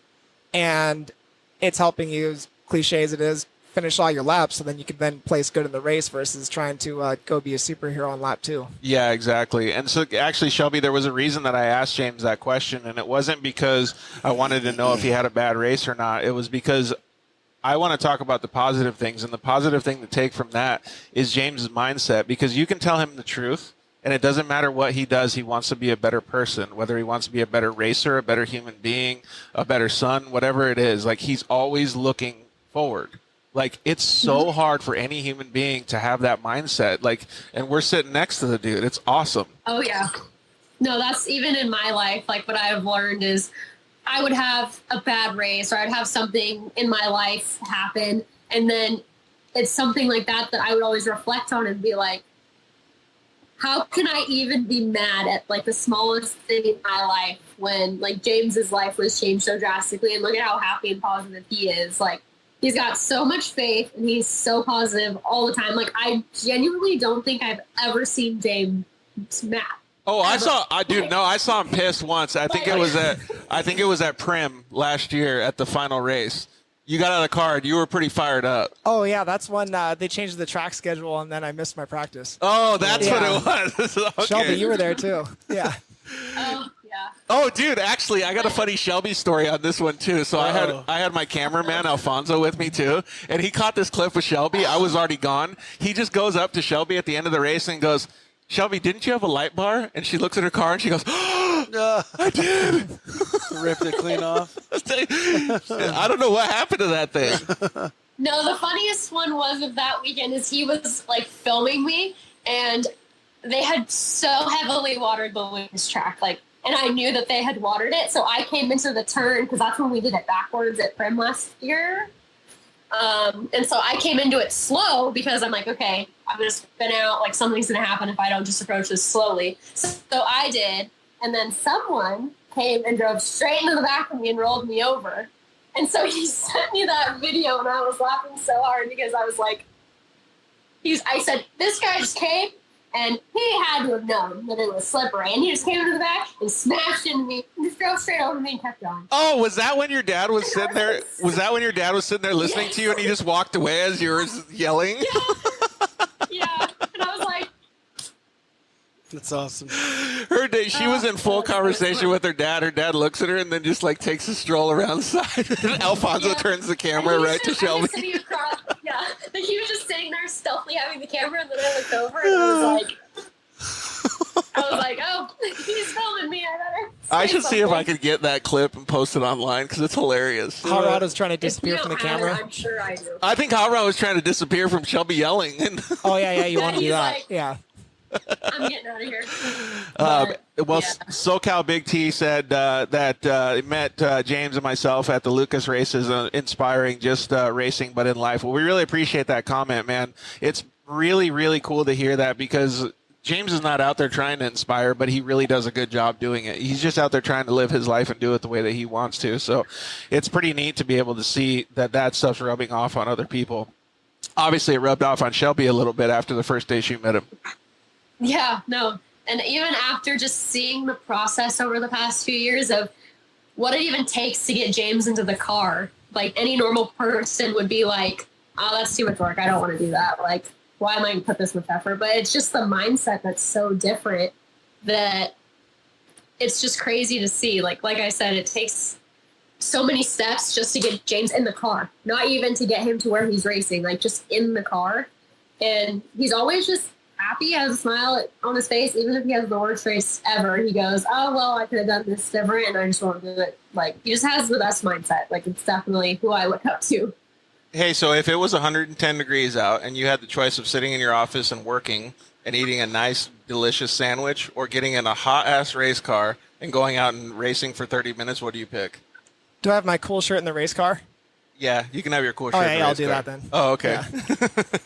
Exactly my point. Yeah, Yeah. if there was no cool shirt, I don't know if I'd make it 30 minutes. I'd probably be asleep after 5. So Yeah. It's pretty cool to see that because sandwiches are really delicious, and James still picked to go in the race car. Okay, wait, James. On shows or racing? racing then on shows. Oh, you're picking both? Look at him. Well, they're right by. Shelby, did you see the smile on his face when he said that? He knows on shows. He knows the power of on shows. I mean, it's right by Glen Helen, so it's the perfect. I'm wiped out from the Glen Helen way to finish the day. Yeah, and the tortillas there are delicious. Oh yeah, and the little fried cheese dish. I didn't get that. Is it Yes. awesome? Where Oh, is yeah, you this gotta try place? that. Yeah. Dude, I grew up in Upland, and I don't know where the heck this place is. That sounds Riverside. awesome. Oh, it's Yeah. in It's Riverside? really we'll good. have to go. Shelby, when we go next time, I'm going to take Rob. You can show us what the good stuff is because Yes. on the No, on the tell menu, me. I need the awesome parts on the menu for sure. So, The bacon wrapped shrimp.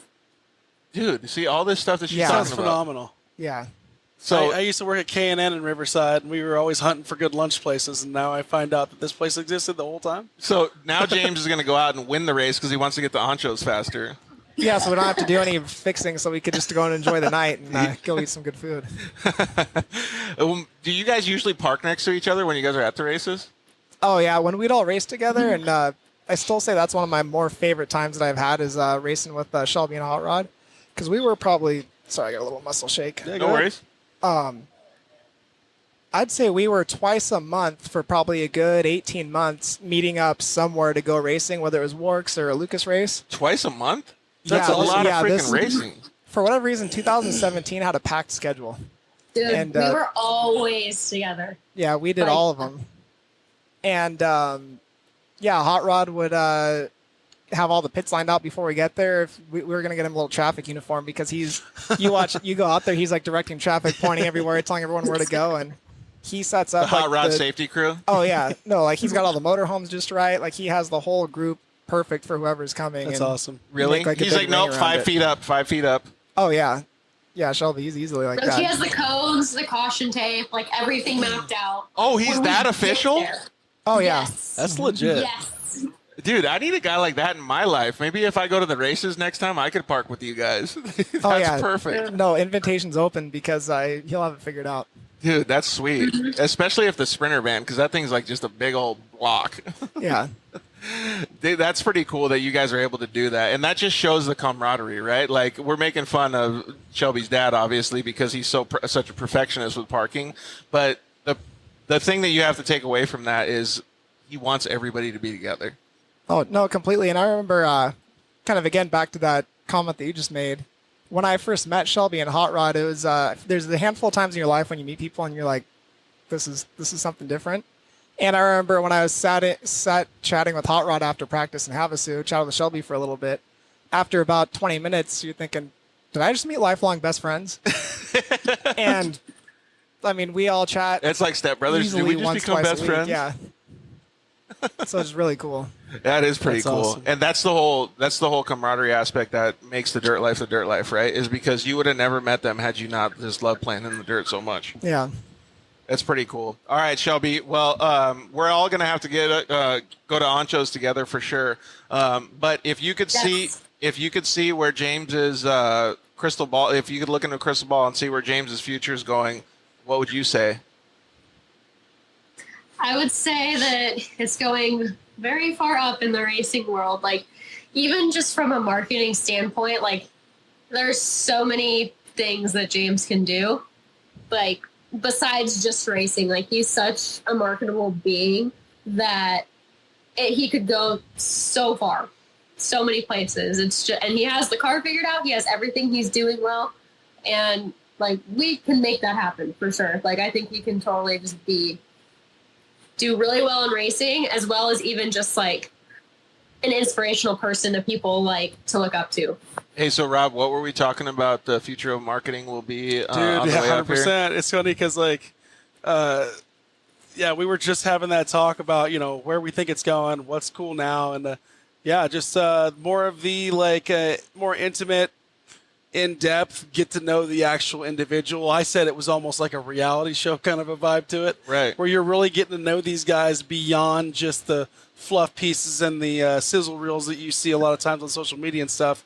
Maybe doing some mini series and stuff, and really diving in to see what goes on in racing. Not just that, hey, I show up on race day and I hop in the car and I win, but like all the struggles, the grind, the teamwork, the everything needed, the ups, the downs, the dialing stuff in, the failures, the successes, all of it. So that's going to be cool. I know it's easy for us to say, like, just as individuals, and I don't know if James would be interested in doing this, but Shelby, I've always told James that if we could follow him, like, on a daily basis, it would be awesome. But, like, let's just say 2 days before a race and just follow his journey to get to the races, and then 2 days after of seeing how he feels, and really tell the story of what it takes for any individual, able-bodied or not, to get to the races and show that story.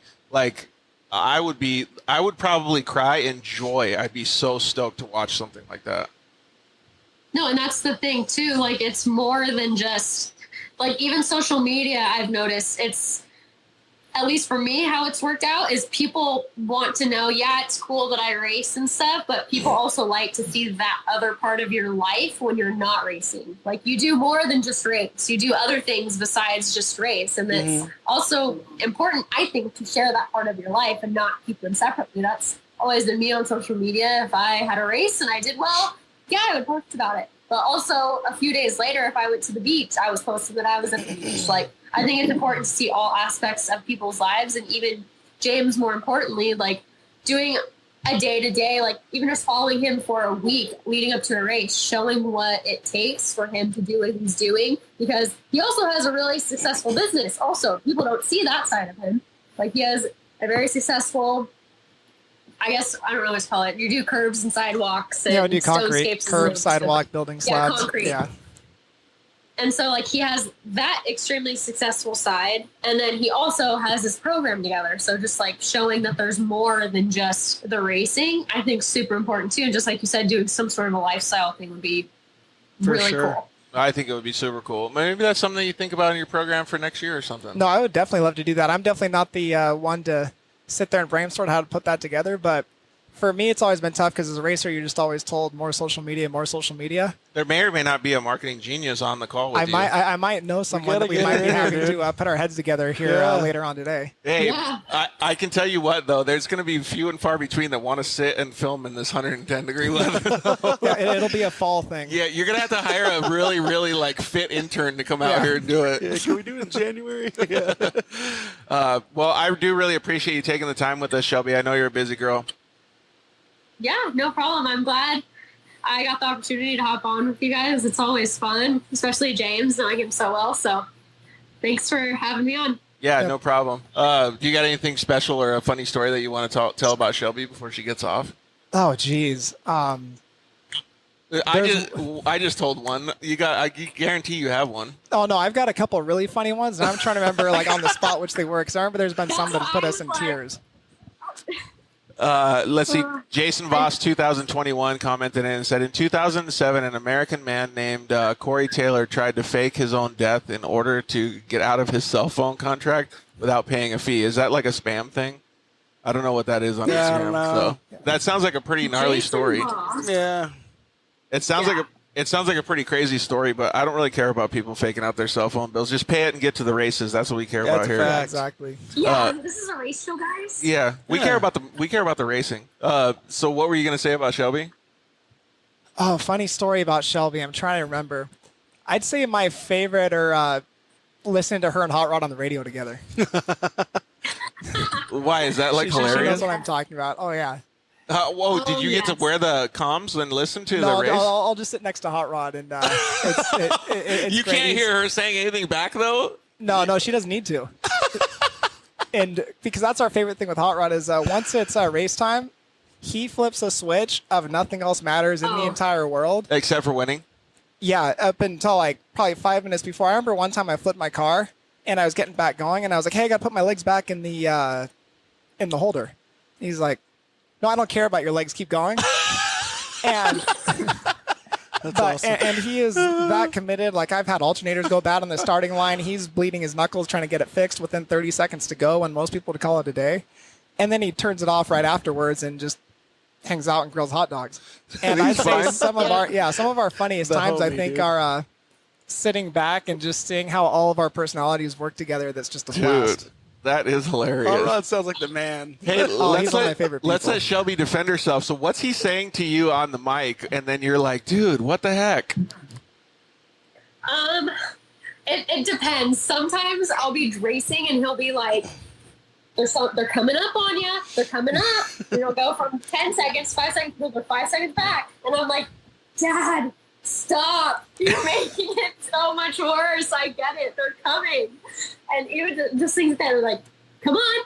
They're right there. You got to get them this lap. They're right there. And he just is like, I swear he doesn't take his finger off of the talk button my entire 45-minute races. Oh, like he's not listening 45-minute to you races. talk back. He just keeps talking.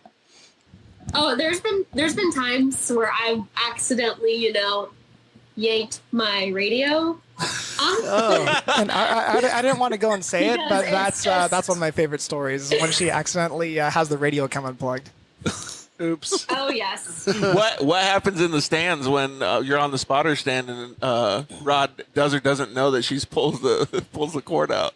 I don't think he realizes actually. He keeps going, which is the best. Well, because none of us really realize too. He So. still talks because I try not to talk back on the radio, just because I'm trying not to get my mind unfocused. But he, yeah. So I would literally, like, he would either think I rolled and I got out of the car, or he would either think that I'm just not listening and driving until he sees me come back around. So I think I got one at least positive piece from that is that if a spotter doesn't know whether you're talking or communicating back, they still are supposed to talk to you for the rest of the race. They are. To make sure that you're still safe out there, even if you can or can't hear them. That's hilarious. We dude. got Eva Star Racing said her dad did the same thing. Really? It's a dad thing. Yeah. I'm convinced it's a dad thing. Isn't there something that says that you're not supposed to have a fan, like a parent or a girlfriend ever be your spotter? Isn't that like a something that's like, Makes sense. I think there might be an unwritten rule somewhere. yeah, somewhere about like that. That's awesome. Yeah, that's why when I was in trophy carts for a long time, Troy Adams spotted for me and not my dad, because I'm like, you're like, especially when you're young, you just have this mentality that you're like, you're my dad. Like, why are you right?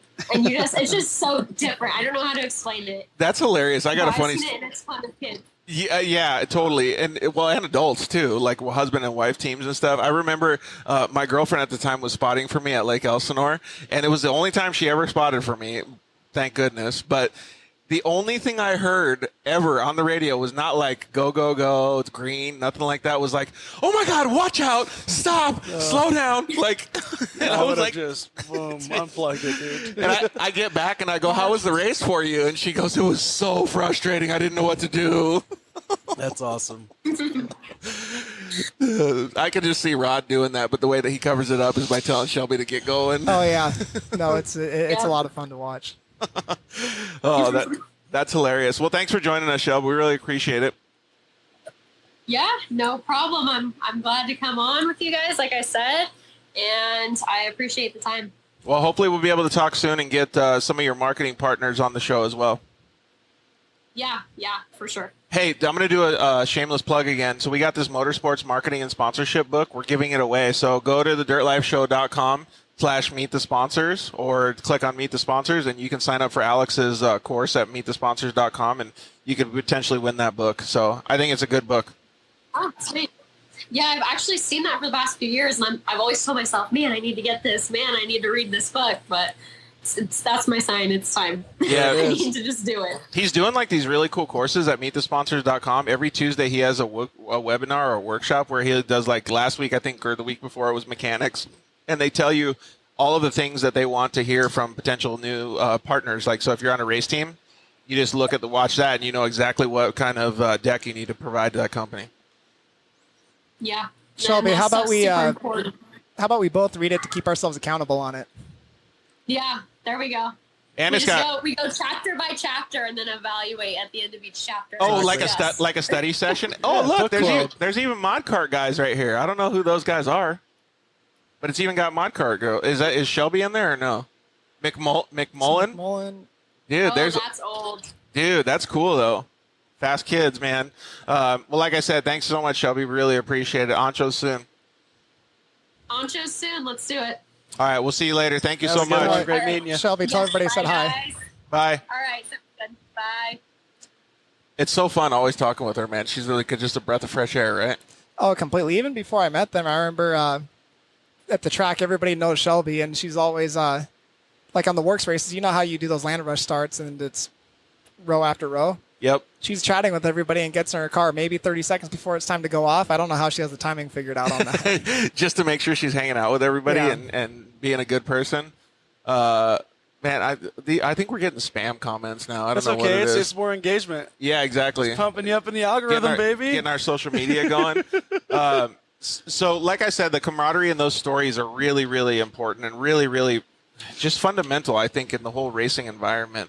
Like, if we went to the races and it was boring, we would never go back, right? Like, it's so fun to be around your family and friends. I mean, you just said, like, Hot Rod's just cooking hot dogs, right? But that's meaningful. Like, that's a fun time. Yeah, no, even when you're frustrated working on cars, you're doing it with people you enjoy doing it with, and it's a fun time doing it. Aaron Baker, what's up, man? Yeah, exactly. Thanks for joining us, Aaron. We really appreciate it. It looks like Aaron wants to join us real quick, too. Let me view these requests here. Yeah, that's a pretty cool part of like the community, though. Like we were talking about earlier, is everyone's kind of downshifting, and then you can have dogs and just some barbecue and more memories, man. No, it gets so tuned up, and then it turns right back down. It's we great. got RJ trying to come in. Yeah, let me go live with RJ. Aaron, maybe just wait a second and come in. I'm going to have RJ Anderson join us real quick and hang out for a little bit. See if... What's up, boys? What up, RJ? Hey, RJ. RJ, what's happening, buddy? How are you? What's going on, guys? Dude, we're just melting up here in Las Vegas. It's like literally so hot out here. It's crazy. I see you had the favorite Anderson on first. Is that how you guys battle in favorites? It's all right. She can have it. She got home a little earlier than you did, I think. Or are you still at the shop? I'm still at work. Man, have you guys been working super hard lately? I know that you guys have been racing a lot. Yeah, the midsummer is kind of like thrash season. I would say from now until really through September is kind of wide open. So it's on the go a lot here lately. We leave Wednesday for Crandon.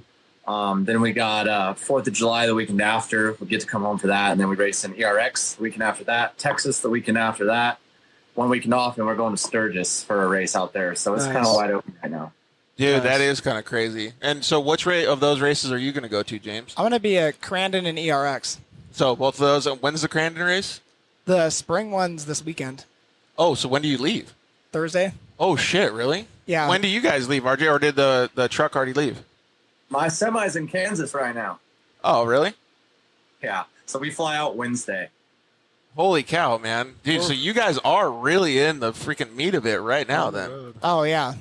Dude, that's crazy. Are you really looking forward to going to Crandon then, James? I am. It'll be cool. I'm still trying to keep my head above water with the schedule, so I don't know how RJ does it with his schedule being more stacked than mine is.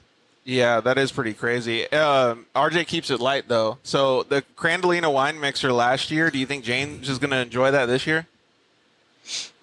Oh, James is gonna have a blast at the Crandolina wine mixer. So this is the first spring run is like the warm up for the Crandolina wine mixer. It's okay? It's like the yacht parade over to the island, and then the big island party is in the fall.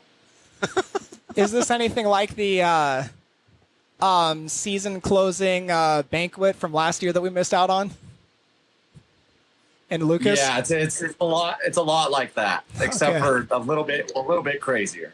Oh wow, dude! Crandon is its own animal. If none of you guys have been to Crandon, especially for Labor Day weekend, it's something that even motorsports fan, doesn't even matter if you know anything about off-road, you got to check it out. That's what I hear. I hear they get like 50,000 people up there and they pack the place. Yeah, and I don't think they care about COVID at all. No, they don't.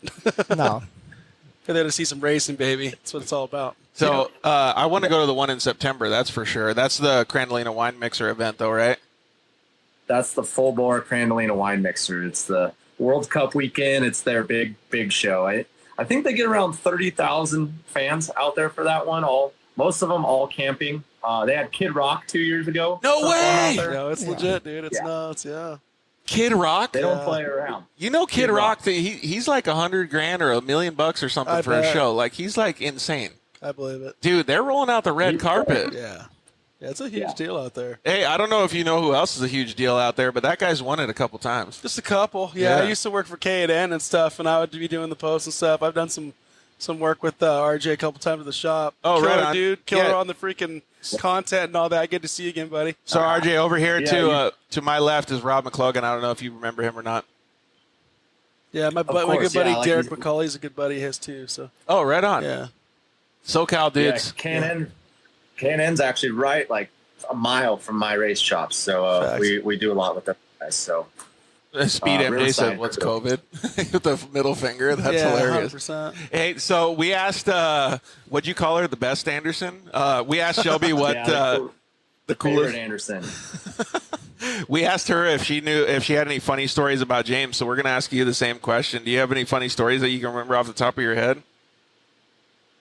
What I love about James is how positive their attitudes always are. You go to their camp, and it could be James could have just gotten a crash, his car's broken, he needs help getting it welded, and no matter what, you can talk to anyone in their camp. They got smiles on their faces, and that kind of like energy, like it wears on people. You spread that kind of energy. So you could go to our camp sometimes, and we qualified 5th, and we're like throwing wrenches and all grumpy, and you can go over to their camp at any time of the day, and they're always just so happy. And that's what racing is all about. I think it reflects on us because we get caught up in the moment sometimes and forget like why we started doing all of this, and I think their camp just fully portrays that whole family aspect and having fun doing it.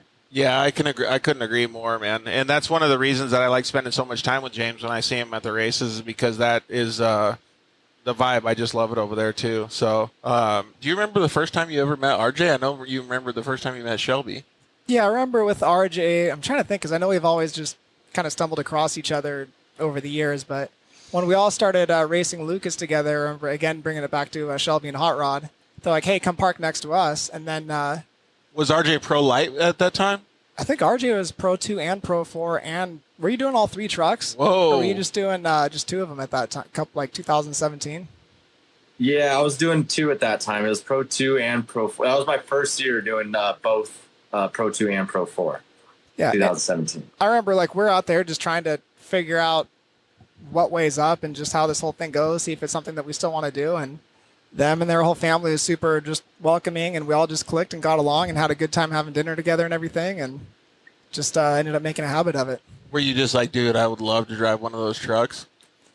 I was still trying to get my head wrapped around the Razor. It's funny, outside looking in, until you get on the track, even driving something that feels slower, you look at the big truck and you're like, that's almost too overwhelming to even think about, Yeah. but it looks like a whole different animal. Hey, so you guys want to switch it up? I know this is one of RJ's favorite games. You want to have like a 3-question battle, and Are You Smarter Than a Third Grader? Uh-oh. RJ actually did really good when he was up against Ronnie. Him and Ronnie battled so hard. It was a nail biter. It really was. Hey, you want to join him, Rob? I'm in, dude. All right. Let's do Hey, it. how many questions you want, RJ? I think As you lost least as possible. All right, we'll go with like 4 or 5 then. All right, your name is your buzzer, boys. Okay? Your name is your buzzer. Okay. Do we still got a good connection with I you, don't RJ? know. Because I I want to see give it's you the bad. best advantage possible. I don't know. Am I coming through okay? Yeah, I have like the worst Wi-Fi in my shop. that's all right. We'll try it again here. So, all right, boys. There it is. He's back. Your name is your buzzer. How many minutes are in half an hour? Rob. James. Rob. RJ. Rob got it. Oh, I did? I thought he got No, it. go ahead. How many minutes for in half an hour? Yeah. 30. Okay, Rob got it. 1. So keep track of your score. Rob won. All right, count to 1 so that we can give RJ a little bit of an advantage Oh, too.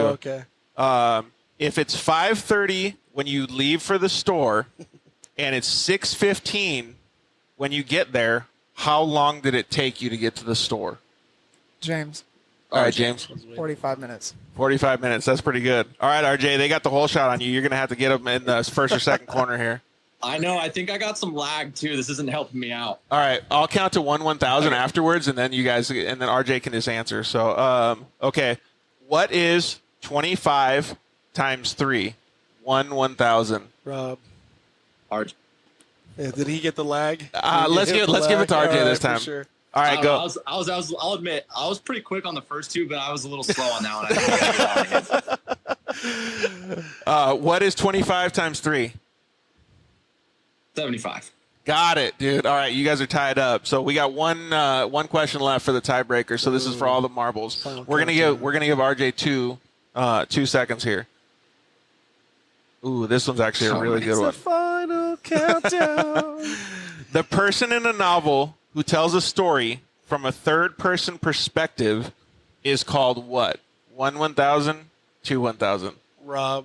All right, Rob. The protagonist? No, not even close, I know what it dude. is. That wasn't even James. close. I know what it is. James, you I go. blew Got it. the narrator. Yeah. Yeah. I blew it. As soon as I said even that, know. I was like, oh, you got to be kidding me. It's the narrator. All right, hey, Daniel said it's not enough. He wants more questions. Or maybe it's not enough. Maybe the lag is not Last enough. time they were all questions like that last time. I didn't know any of them. Okay, here we go. I shit the bed so bad on that one. All right, let's keep going. As soon as it came out of my mouth. All right, RJ, you ready for this one? Which planet Yeah, I'm ready. is closest to the sun? 1,000, 2,000. Rob, or is it just for RJ? No, we can have everybody. Oh, I was going to say Mercury. Dude, got it. How many points do you have now? You got 2 do points? I lose one for the idiotic freaking? I should lose one for that stupid answer. You get a minus point. Protagonist. What was I thinking? Oh, but this one actually should be good for James. A landscape where the most prominent feature are trees is called what? 1,000, 2,000. James. If And- I get this wrong, I'm really going to embarrass myself. Yep. It's called a arborscape.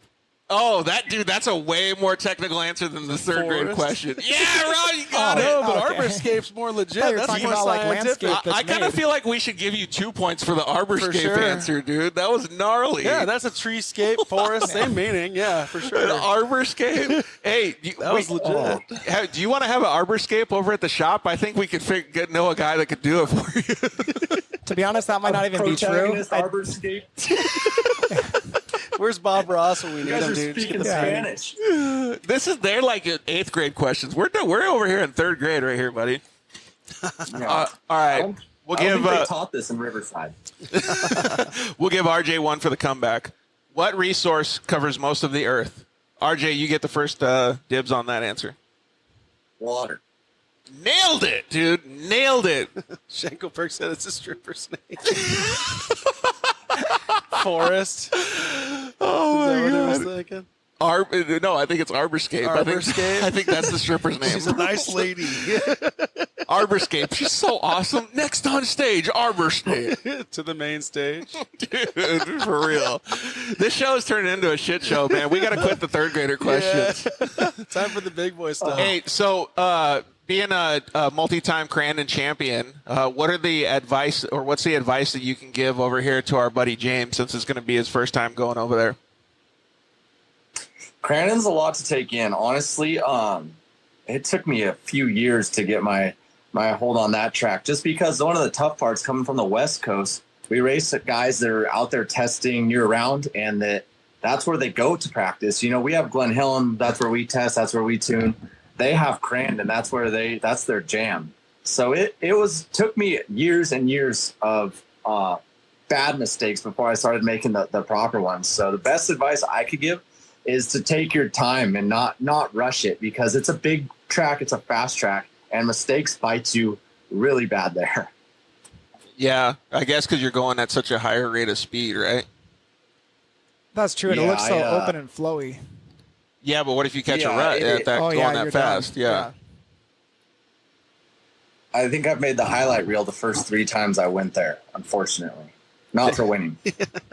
That's cool. Well, if you guys do end up all parking together, which sounds like it'll probably end up happening, you got to have a good coach to be able to help show you the lines and give you a little bit of advice. Oh, yeah, that'd be awesome. Be a fun time racing together again.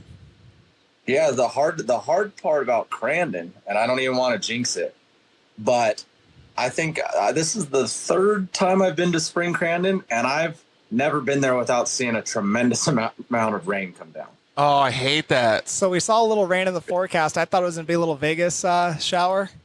I don't think that's going to be the case, sounding like what RJ's saying. Oh, is it like a tornado downpour kind of thing? I don't know, RJ, is it? It's not quite tornado, but I mean, it comes down, and it's insane what the track crew can do out there. They can take 2 days of straight rain. You give him a couple hours, couple classes on the track. Hopefully, maybe you guys are brushing the mud off for us. But that thing comes around. I've seen Crandon fully underwater, like standing water in the turns. And by the end of the day, it didn't rain, and there was dust. They were watering the track again. It's crazy what they can do with that track. I don't think Jagan's going to like it if you get mud all over your car and he has to take all the mud off. No, he's been forgetting to spray the WD-40 on it before we go out, so then it makes his job twice as hard. Power washing a couple hours longer. Oh, dude. Oh, that's horrible. Well, when you said you leave on Thursday, RJ? We fly out there Wednesday. We got to get the semi all set up Thursday for practice on Friday. So. And when do you get there? We're flying out Thursday morning. We've got all our stuff out there from Anago, so. Oh, okay. So you guys will be able to just pull in and get dialed in. Hopefully they'll have Rod pit setup already dialed in. I know. I was telling about Hot Rod setting up the pits for us. I know. He's not even going as our trucker. We use a Hot Rod semi to pull my trailer back there. And I think he shed a tear seeing it pull out the driveway, and he wasn't behind the wheel of it. I think he did too. He got that thing polished up nice and clean lately. Yep. Oh, I didn't know that. That's pretty cool. Yeah. What kind of truck is it? I'm always interested in what people drive. I don't know much about semi trucks, but it's a Kenworth. Oh, nice. I feel like those in the Peterbilts are like the top dogs. It looks just like a Peterbilt, like a long-nosed Peterbilt, but it's Kenworth. Why do everybody love those Peterbilt long noses so much? Just because it's like iconic? Beats me. Yeah, I don't know enough about the trucker world, but I mean, have you seen them where they put them on bags and drop axles? Yeah. And they're all full. Insane. They get tricked with those things. Oh, well, Kyle Kill or whatever his name is on Instagram says RJ's a big truck guy, but he doesn't know anything about trucks. I'm a big little truck guy, not a big truck guy. Big half-ton guy? Yeah. Hey, have you ridden your mini bike at all lately? No, it's just been sitting. It actually loaded in the... If you saw the way it was loaded in my semi right now, you'd want to repo it. Oh, really? You flipped it over and just slammed it in there, threw it where the chairs go? Just about. We had 2 pit bikes, and those were the last things we loaded. And, oh, man. They didn't fit, but we made them fit because we have 2 full trucks, all of our awning, and 2 races worth of bodywork all upstairs because that's the only spot you could really fit stuff in my semi. So it's like packing 20 pounds of stuff in a 15-pound sack. You know what I'm saying? Oh, yeah, dude, totally. Oh, it's Dune and Destroy, Kyle. What's up, Kyle? How are you, man? So, that means that you guys probably have Ronnie's truck in there as well, huh? Yep, Ronnie's truck and the Pro 4. So neither of them really fit in there. So we have to shoehorn them in there. Are either of the Anderson brothers racing any UTVs up there? Not at this Crandon. Ronnie's going to bring his Razor to the last Crandon. So because he's racing Texplex this year, they have way different rules. So we have to do a bunch of work to his car to make it legal to race out there. So if it was easy, just take it there, we would have brought it. But we have to go through so much work. He just raced Texas this last weekend, actually. Yeah, how do you do? Because I saw a bit of work. I saw he was ripping, dude. God, I swear Texas hates us. It hates us. And I don't know why. We never did anything to Texas, but he's having a good week. We got some tough luck out there this year, he has. And qualified first, won his heat race, and was running second behind Hunter Miller in the main event and blew a belt. Oh, dude. So, and he hasn't blown a belt in a short course car in probably 2 years. So, just a freak deal. I don't know if I don't know what happened there, but it was just like, you got to be kidding me. Hey, he didn't have bad luck. He didn't have no luck at all. So we're getting a couple comments coming in. I'm going to ask you the question, but before that, at very least, you got some fantastic hats when you guys went to Texas. Oh, Stanley, man. If you ever in Wichita Falls, Texas, you got to stop by. I don't remember her store name, but her name's Stanley, and she will fit you up so nice. She just takes one look at you, picks off the hat. She has, I don't know, 150 different styles in there, and she'll tell you which one to get, and she'll crease it to your face and send you on your way. Yeah, and Awesome. also when I was talking to Ronnie and Miles about this, she's about 150 years old as well, and she just loves doing it. Yep, about 150 years old, and she picked out $25 cowboy hats for everyone and set me up with a nice $120 hat. Dude, see? Wild. Yeah, so you got to meet Stanley, and these hats are fantastic too. Hey, so everybody keeps asking how the knee's doing, and we need an acupuncture update, please. Did you see my story this morning? So No, Seth tried to show it to us while we were driving. I almost got in a crash. Oh yeah. So last week I was loading the semi, and I know I'm getting old because of all the injuries and stuff I've had of my life. I picked up 3 folding, just like lifetime folding chairs, and went to pick them up and put them in the upper deck of my semi. Back instantly thrown out, like worst back pain I ever had. Instantly, I knew I am in bad shape. Brutal. So I kind of trucked out for a couple days. I'm like, oh, this has got to go away. It wasn't going anywhere. It's just like a sharp shooting pain, like had to be nerve or something, because it wasn't, what I picked up wasn't heavy at all. So I started going to the acupuncture just to try to help it. And it seems like every time, I just went for my 3rd time today, and it seems like every time I've gone, it's gotten a little better. So today I was walking out of acupuncture, and my knee, they put like needles right behind, you lay flat on your stomach, and it's like a dry needling. And they put needles like in my knee, the backside of my kneecaps. And I'm walking out of acupuncture. I'm like, my left knee is absolutely killing me. So I sit in my truck, and I'm like, dude, this is like, what is going on? I look at my left knee. The needle is still in my knee. So when I sat down in my truck, I like closed my knee like that, and I just shoved the needle like all the way into my knee. They're like barely in there in the nerve. I'm like, you got to be kidding me! It's the whole back of my knees now swollen. At least my back doesn't hurt anymore. It's just my knee. Dude, hey, I'm a big proponent of acupuncture, actually. Yeah, so I'm pretty surprised. Like, I didn't know what to expect, and I just kind of went easy the first couple times, like not knowing what to think, and giving it a shot. So I just went for my 3rd time. And I'm surprised, like, how much looser my body feels. I was pretty surprised. You didn't know what to expect, like you getting a needle left in your knee and pulling out your. Did you just pull it out and throw it out, or what? Yeah, it's sitting in the center console of my truck. I'm going to return it next time I go. It's out in front of a strip mall in Menifee. Oh man, yeah. You can't read. I don't know who just said that in the comments because it already passed by, but you really can't make that stuff up at all, dude. That's hilarious. No. Hey, I am actually glad that your knee is feeling a little bit better, dude, because that stuff's gnarly after you get that done. Oh, dude, and the acupuncture, I hate needles. Needles are like, I don't do needles. I don't know why. Of all things in life, like needles are my like enemy. And so it took me a little bit. I'm like, dude, my back hurts so bad. I got to do something. And it's not bad. And I guess the reason why it doesn't bug me is I can't see the needles. I just know that they're going in my back. Right. But today I fully saw the needle when I had to pull it out of my kneecap. Brutal. Are you still going back though? Yeah, well, it's going to be a little bit because I have about 3 weeks on the road now, but yeah, we'll see if I muster up the courage when I come back. DMC Colley, I think his name is, just said you're the real reason he didn't go to acupuncture and to get his neck this morning. He went to urgent care for a steroid shot instead. That's our boy Derek, dude. Oh, is it? Yeah. Oh, that's Derek. If you want to stop by my house, I got one in stock. You can hook him up, half price. He knows a great place. Yep. I know right where to put it in your knee. And it's his neck that hurts. That's awesome, dude. Oh, that is perfect. Well, I'm sure that you guys are going to have an awesome time up in Crandon this weekend, James. Yeah, I can't wait. It's going to be a really fun time. Yeah, it'll be cool to see you up there, too. Is there any way that we can check it out live? They do live streaming on the Champ Offroad website. Okay, perfect. So you guys can all check it out. You can watch RJ battle in his truck and then or trucks, and then you can also watch James battling it out in his UTV too. So we wish you guys both good luck this weekend. Yeah, man, I really appreciate you coming on, RJ. Yeah, thanks for having me, guys. Always a good time chatting it up with you guys. And James, I will see you in a couple days, buddy. Sounds good. We'll see you soon. Thanks, homie. Right on. See good you guys. luck this season, brother. Good talking to you. Thanks. See you guys.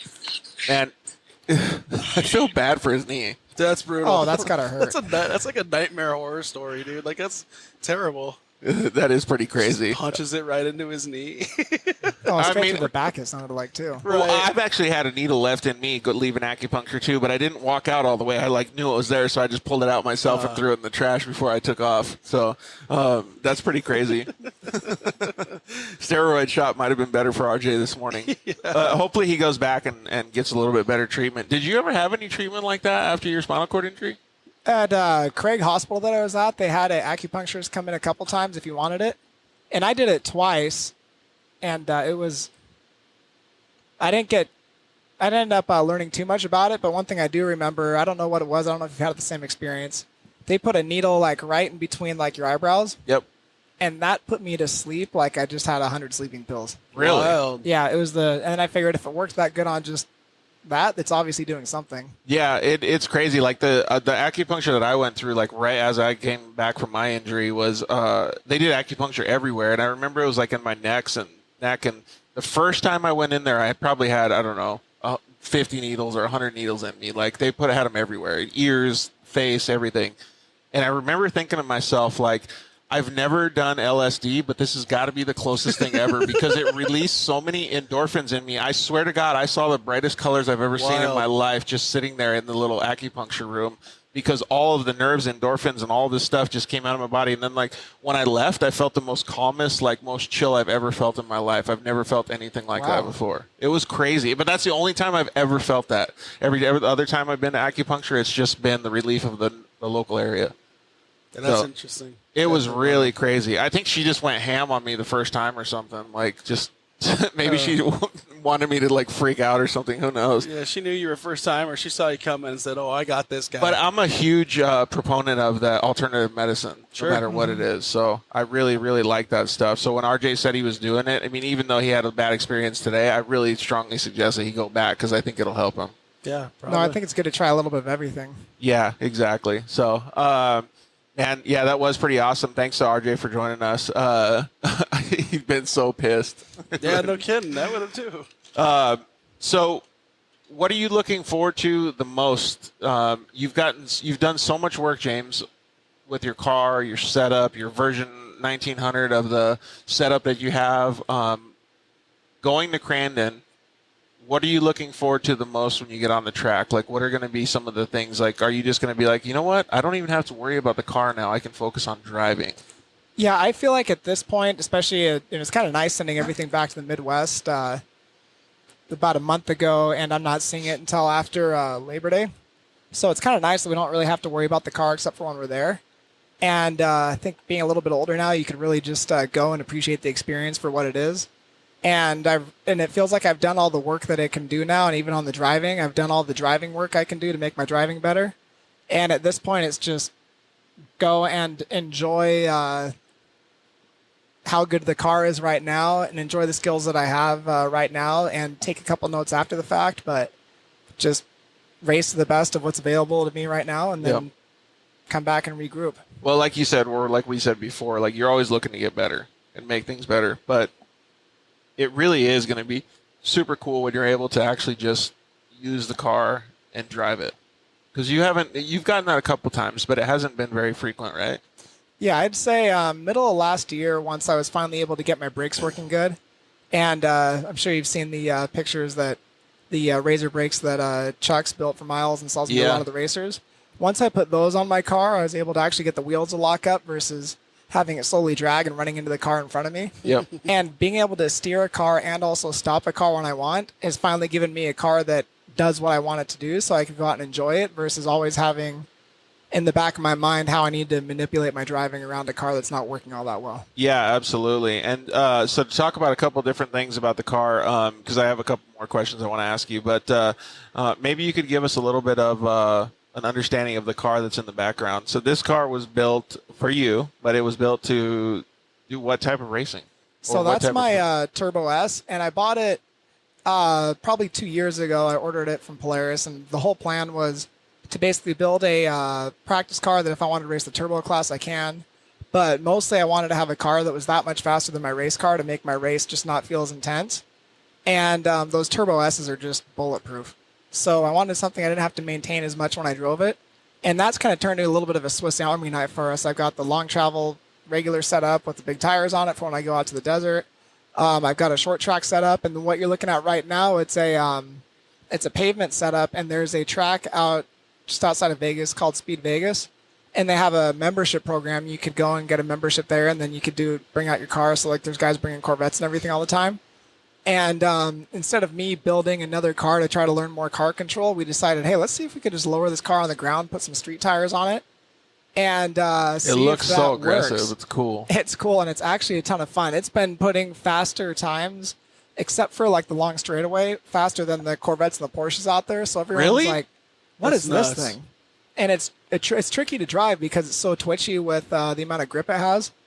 But it's nice to be able to go and run it from 7:30 to 10 a.m., come back to work, and you don't have to hose it off and wash it down. So that's the form that it's in right now, and it's just been a practice car to put hours in and get some more seat time. How does it feel driving on pavement with your current setup with the different steering units and things like that with it on pavement instead of on dirt? Because it's different, right? It's scary twitchy. Oh, really? Oh, yeah, because you're going, I think we were going about 90 is the fastest we got it down the straightaways. And then the car's starting to shake out because it's so twitchy, and we have a really tight ratio gearbox in it. So it goes lock to lock in 3/4 of a turn. Sheesh. So I've got my hand braced up on the steering wheel, just kind of like barely nudging it. And especially on the pavement. Super finesse then? Oh, yeah. Because on the pavement, once you get the car to, like the chassis gets a little unbalanced because it's not all independent like a road car. It'll land back down on itself if you pick up one of the tires, and then it starts shaking on you. Oh, because it wants to pull back the other way. Yeah, so it's a really good lesson in driver's finesse. So it's been a really cool tool to just learn how to drive better, and it's fun. That to do is something super different. cool, yeah. I can only imagine it's going to help in the off-road stuff. It helps a ton, just lines and understanding what your car is doing. It's helped a lot so far. Dude, I don't know about you, Rob, but I'd like to take that thing out on the track. Absolutely. That thing looks super cool, man. Oh, I'd love to get a handful of guys with the same setup and do like a rally cross type deal or something. I think that'd be a blast. That would be wild. That would. Hey, I've been trying to link you up with my friend Mario Bonfante. He's got a different injury than you, but it's similar, and he actually shows people how to drive, but he races street cars as well, and he's got a whole crazy steering setup too. Yeah, we've messaged a handful of times. He's got a really cool hand control setup. He's It's put so much thought super into that. cool. Yeah, it's super cool the way that he does it, man. I always think it's so awesome that the things people come up with out of necessity. Well, I guess it's not a necessity to go race. It's just a necessity for that person. Yeah. Man, I don't know I don't know if I would be creative enough to do that. Would you, Rob? I mean, it definitely takes some thinking outside the box, and then not even just having the idea, but the ability to actually freaking do it. To execute it, yeah. The know-how and the have the tools available, yeah. Well, James maybe had the know-how, and then he just gave it to some of his buddies to execute it, right? Well, James, so one of the things that I wanted to ask you was, it's pretty clear that you never give up, that you're always looking forward, and you're always really striving to be the best person that you can be. But how do you keep that drive always to push forward, man? Even when like life throws you lemons, because you got hurt, but that's not all. Like life always comes at you, right? Like you've had negative experiences since your injury as well. Like how do you push past all that stuff? What I would say, I don't really think about a lot of this too much, but because it just ends up being a habit. But what I would say is, it seems like what I've noticed when there's the bad things, that they're basically going to be there no matter what you decide to do about it. And luckily, I've seen what it's like on the other side of projects and the other side of things that just feel like you're in the dark tunnel.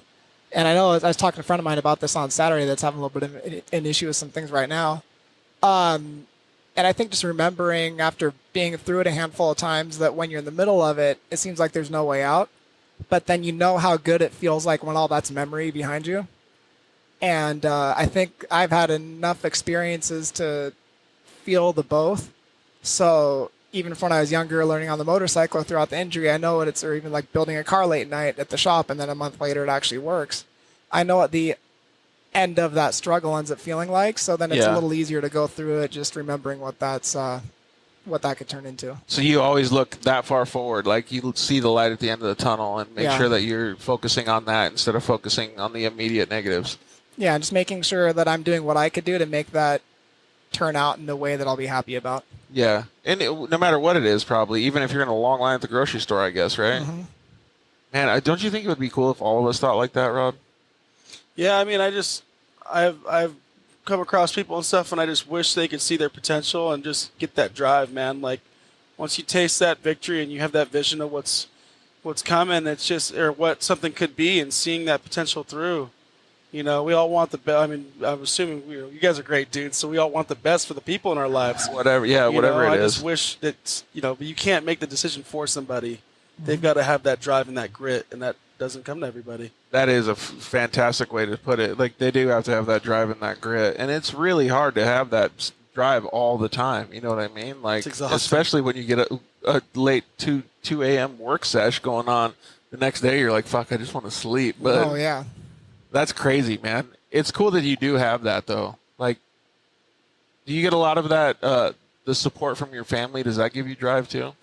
Yeah, I think a lot of it is, like, I've seen how my parents and other family members have gone through things in the past.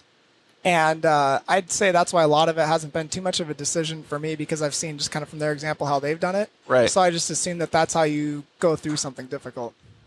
Well, what's the usual way to look at that, though? Like, you're looking at it from your perspective or from somebody else's perspective? I'm looking at it from my perspective to see just how they've gone through, I guess, difficult things in their life, whether it's been work or family or just life tragedy.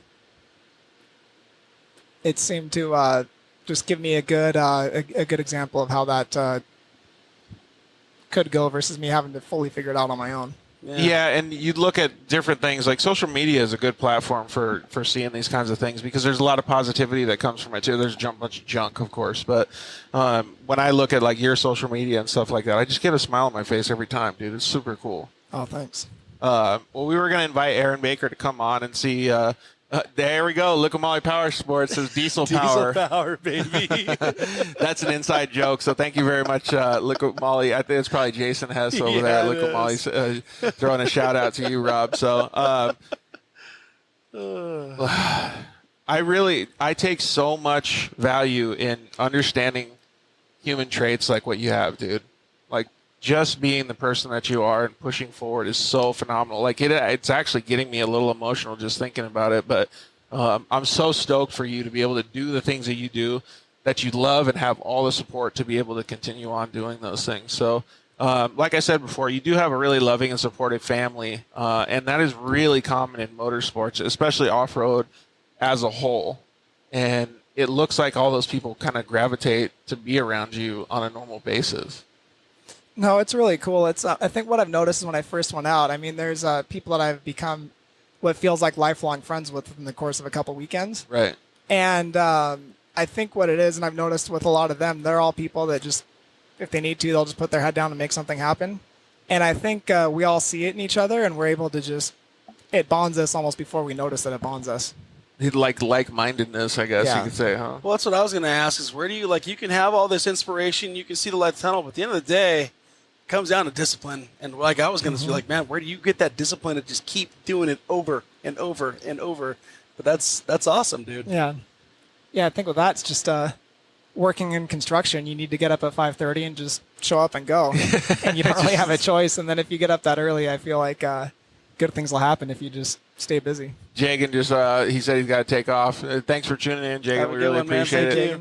John Huppert said, race truck Jenga. Oh, maybe that's Crandon. I don't know what he's meaning by that. Yeah, he was when RJ was on. He was talking about fitting all the stuff in the trailers and stuff. Oh, yeah. Oh, yeah, Race truck totally. Jenga. It totally is. And John works, I think, in the NASCAR genre. So Turbo S is a great platform on my second one. There's the 4-seater Turbo S's. I saw a brand new one the other day. Those things are pretty sick. They're cool. The Turbo S it's out of the box.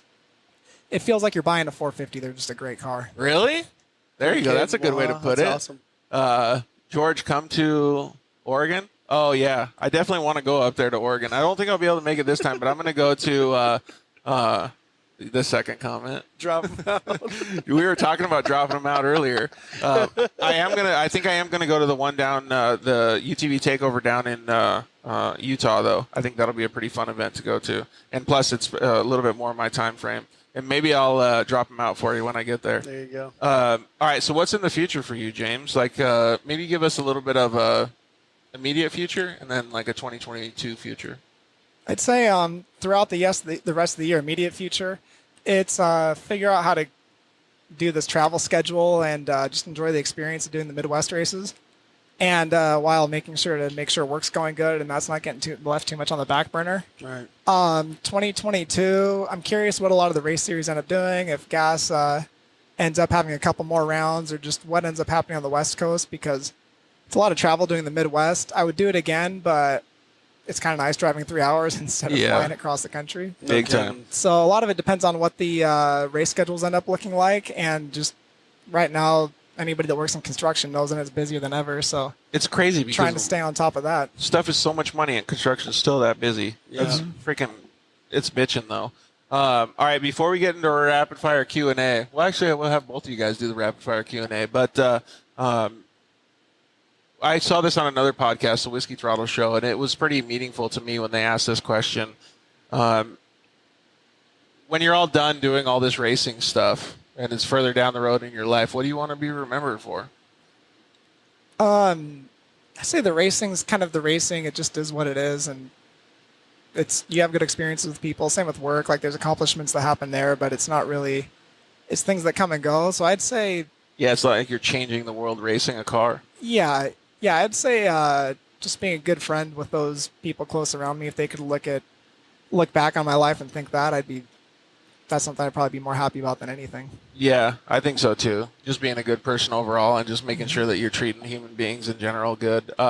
Ashley Wayne gives a couple hearts, and the Dune and Troy guys. So they must have already smoked a car up there in Oregon. By the way, I need an upper control arm. Does anybody have one? We probably have a couple in Southern California. We probably have more than one upper control arm, but we're not in Oregon, bud. Big Mike Gardner, what's up? What's up, Thanks Mike? for How are tuning you? in, man. Yeah, really appreciate it, buddy. Cooler on the Tundra now. Yeah, it's cooler in the Tundra, and it's a freaking 110 here in Vegas. All right, you guys want to get into this rapid fire Q&A real quick?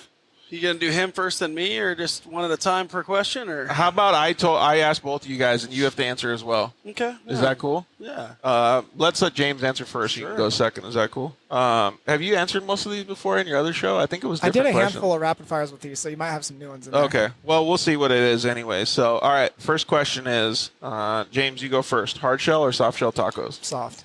Going soft shell tacos? Oh, What's your like all time taco? The one I told you about, this place called Los Tacos right up the streets. Yeah. Probably one of my more favorite.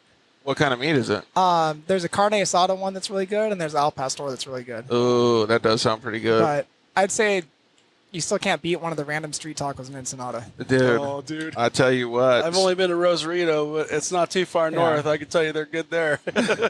What's your pick on hard shell or soft shell? Hard. Rob? I like a good crunch on my shell. Yep. Not the store-bought crap. I want that thing fried in oil. Yeah, the tacos Dorados. Yep. Cholula or Tapatio?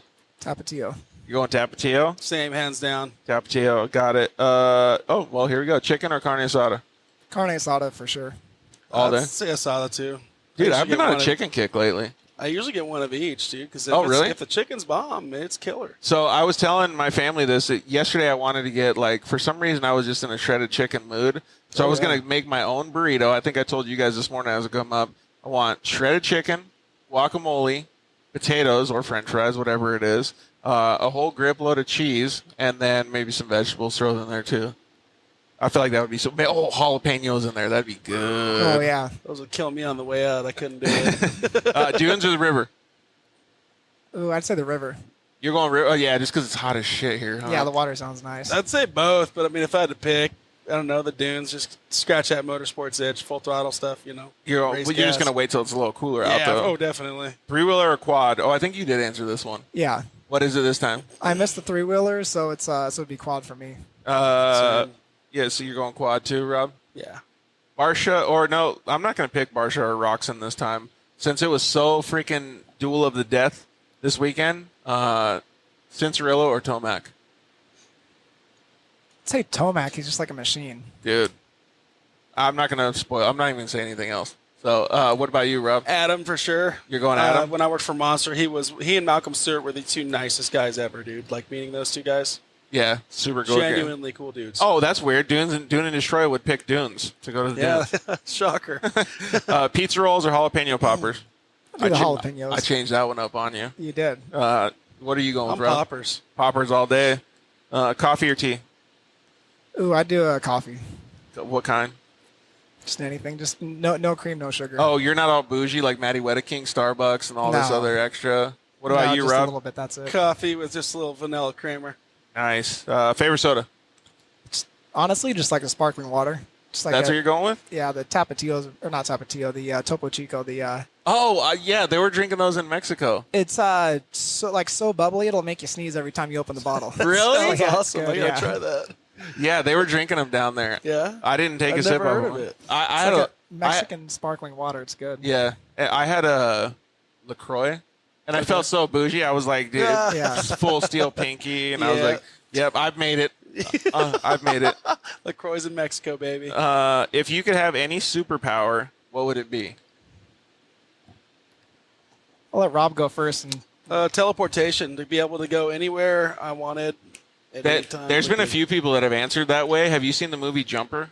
Yes. That Great- movie is great movie. insane cool. With Bruce Willis and stuff? no, Is that I don't. The one? No, it was with a young kid, but he can like jump to different I'm thinking places. Looper. No, it's called Jumper. But yeah, I've seen Jumper too. Dude, it's insane. Yeah, rad cool. movie. Where are you going with Both your are good. superpower? actually, I'd say flying. If you look at a drone video, those little first-person perspectives, that'd be cool to be able to do that. Just with your eyes? Yeah, well, no, be like actually to be able to fly and do like zip around like that. Yeah, that would be super How cool. fast man. though? I mean, if you hit something, you're toast. Oh yeah, just don't hit something. Just Hey, don't hit something. Yeah. So speaking of drones, I really appreciated you getting me that footage, but Jakey Betta sent me the real one. Oh, good. He got me oh, the he sent total. you the good one. Yeah, so Jakey Betta's been on the show before, and he's a first-person drone guy, but he's got some fantastic footage of you, man. We used it in the intro for the show, so you guys have to watch that again if you want to check it out. Most memorable race or event? I'd say, I think I said it in the last show, it was my first short course race in Elsinore. Yeah. You know, I was the Shelby and Hot Rod, and I remember pulling back to the track, and I just had this moment before everybody came back. And I'm like, that was the coolest thing that I've been able to do in the last, I don't know how many years. It felt just like a motocross Yep. race, and then out there with a bunch of friends, people that cared about me to like just help make it all happen. Rad. And I was like, there's no way that I'm not going to have this a part of my life. Yeah, That's it's like awesome. you get hooked immediately, right? Mhm. Yeah, that's super cool. The Do and Destroy guy said poppers for sure. Yeah, I feel like that's like a no-brainer because we had it pizza rolls or something else, and everybody's choosing pizza rolls, and now everybody's Poppers ditching for pizza sure. rolls. Yeah, so I keep just upgrading them a little bit to change Oh, people's yeah. answers. Just a little tweak. Yeah, and the Do and Destroy guys are going T also. What was your most memorable race or event, Rob? I'd have to say this last year at Sebring. It was tough after I let go from K&N for 6 months and to be picked up by Liquid Molly, rocking and rolling, and finally get back to a racetrack after COVID. At such a legendary track, walking in the shadow of legends like Carroll Shelby and Bruce I've McLaren always and those wanted to guys. go to Sebring too. Oh, man. Some tears escaped for sure, man. I was misty-eyed. Dude, could you imagine taking this car behind us out to Sebring? Rip That'd it. be cool. Holy Rip smokes! it. Take it down the corkscrew at Laguna Seca, man. Holy! Yeah, I'd love to get on that Could track. you feel how like the weight changes and shifts and the Oh, corkscrew yeah. would be? That would be insane. Yeah, that'd be awesome with those tires on there. Heck yeah, dude. Favorite flavor of ice cream? Mint chocolate chip. All day. Mint chip too. You Yeah. guys are boring, dude. What's yours? Well, Moose tracks. It is, isn't it? no. I was gonna actually say sherbet, but it's not sherbet. It's like there's no H in it in the name. Like I got corrected the other sorbet, day. Like, that one? no, it's not sorbet either. We're just everybody Just like who's. rainbow sherbet or whatever. I always called it sherbet. How do you say sherbet?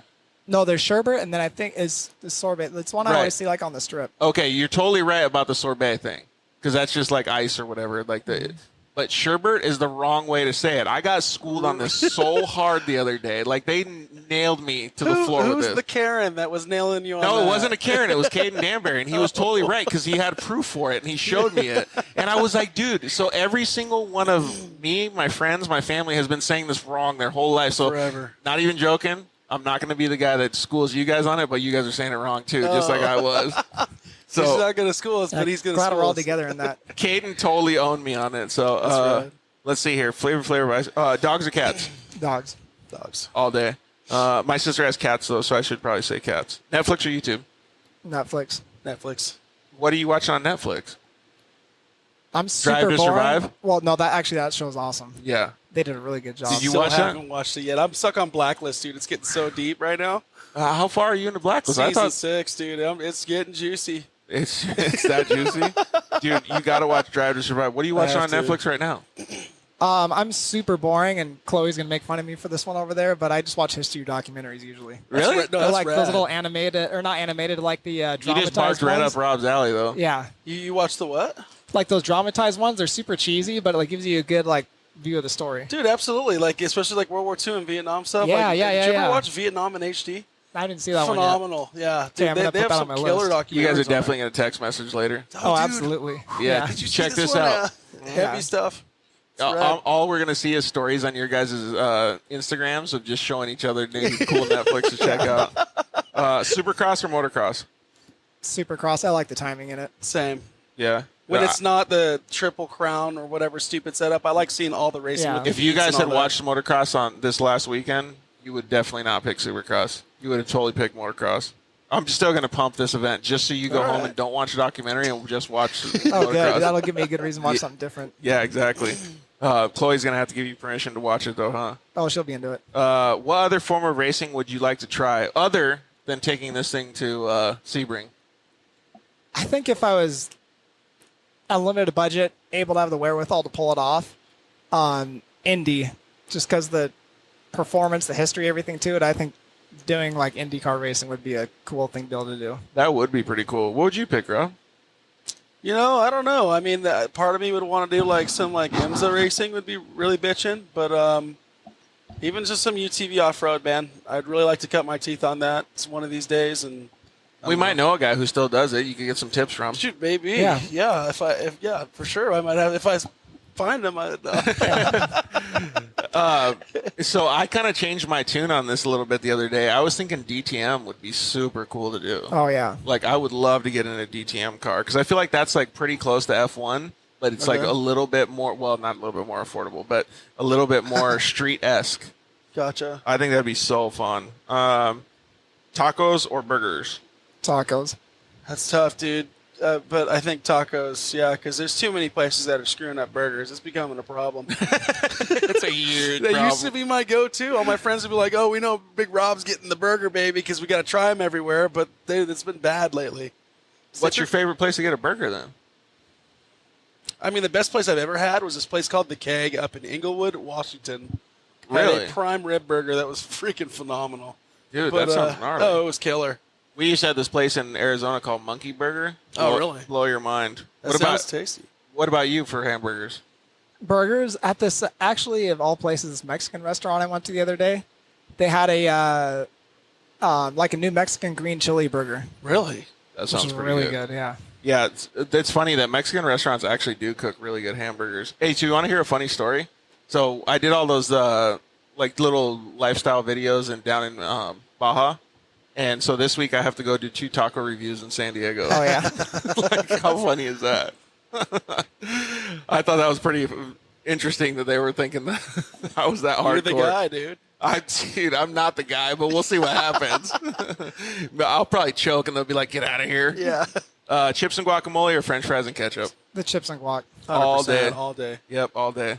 Well, we really appreciate you taking the time with us, James, to hang out at your shop. And just, I mean, everybody has such good things to say about you, the family, everybody, man. So we can't wait to see what happens in the future with you. 100%. No, it's been a fun break having you guys come down, and we got to do it again another time. Yeah, at least you got to step away from your desk for a little while, Yeah, right? no kidding. And then you leave Thursday to go to Crandon. Yep. And we wish you good luck up there. I think it's going to be so fun for you to get out there and race. Oh, thanks. Cut your teeth at a new track. It's going to be cool. I'll keep you guys updated on it. Yeah, please do. Please keep everybody updated on the social media.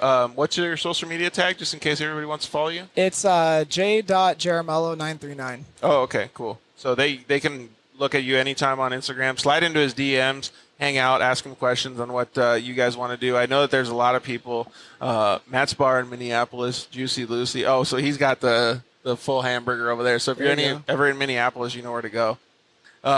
Yeah, so if you want to check it out, go hang out with James. Even if you have questions, I know there's been a lot of people lately that have been asking me questions about having an adaptive UTV for whatever illness or issue that they need to adapt in their UTV to be able to go ride. I think it's fantastic that everybody's getting out and doing all this stuff. So if I can't answer a question, maybe I'll direct you over to James or even Mario or whoever. Especially with that, feel free to contact at any time because it's cool to have other people get the experience. And my friend's shop, a little plug, is Ironborn Offroad out here in Las Vegas, and he has a really cool set of hand controls for most abilities. Awesome. Dude, that would be his perfect time to enter Ironborn Offroad. Yeah. For all your UTV needs. Yep, exactly. So we really appreciate James being a part of the show, man. You've been a part of the show since day one, and I really, really am stoked that you've been hanging out with us, and you've even given me some constructive criticism on how I can make the show better and stuff like that. It's awesome, dude. I really appreciate all your family support. No, it's been a fun ride. Yeah, it's been cool. 90 episodes, dude. I can't believe it. Awesome. Next show's guest, we got Max Eddy. You know who Max is? I don't. Max is an awesome driver or rider now. So he's been kind of been Ricky Braybeck's guy. Like Ricky Braybeck and him used to always ride together. Now he's teamed up with Craig Scanlon a little bit to be able to do some Polaris stuff. He got a Polaris contract after using the RS1 that I built for the UTV World Championship. Craig let him borrow it and take it to the Sonora Rally. And he almost won that sucker. Oh, wow. In that same car. He made a few adjustments, made it the way that he wanted it, and he got a Polaris ride out of it. So that's cool. Max Eddy is a fantastic human being altogether and an insane driver. So it'll be cool to have him on the show and kind of get more of his backstory. You can always check us out anytime you want at The Dirt Life Show on Instagram. I know a lot of people watched the show tonight, so we really appreciate you guys taking the time with us. You can always slide into our DMs too, ask us any questions, give us suggestions on shows, questions you guys have, or anything that would help the show as well. You can check us out on iTunes, Spotify, every single network, Google Play, to get your audio information. I know that's the way James listens to it. And you can check us out on Facebook, YouTube, or Instagram for any of the video content as well. So we're always live every Monday at 5 p.m.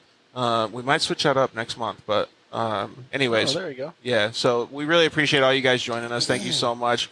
Thanks so much for spending the day with us, Rob. I know you were still working. Thanks for having me out, dude. I really appreciate it. Yeah, it was super cool. Thanks for Seth for putting up with us on the way up here. He's a good sport. Awesome. And yeah, dude, always thank you, James. Hey, appreciate thank you guys. it, dude. Can we plug his business real quick? Because I just feel like there's somebody out there whose wife has been howling at her. They've been, we need the driveway repaved, or we need the sidewalk redone, or what is, you guys do it all, right? Yeah, we do a little bit of everything. Mostly we're on the commercial side of things, but it's called Stonescapes. We're out here in Las Vegas and do commercial concrete work. And What was your answer for a forest again? Arborscape. Arbor Escape. Do you That'd be do a that? Great company, man. My Or dad's does- landscape company probably does. Par 3? If Arborscape is even the real word, it just seemed like it fit. But I feel like I've also heard it before. So. I need to remember that. Arborscape, that's next up legendary. on stage. Yeah. Arbor Escape to the main stage.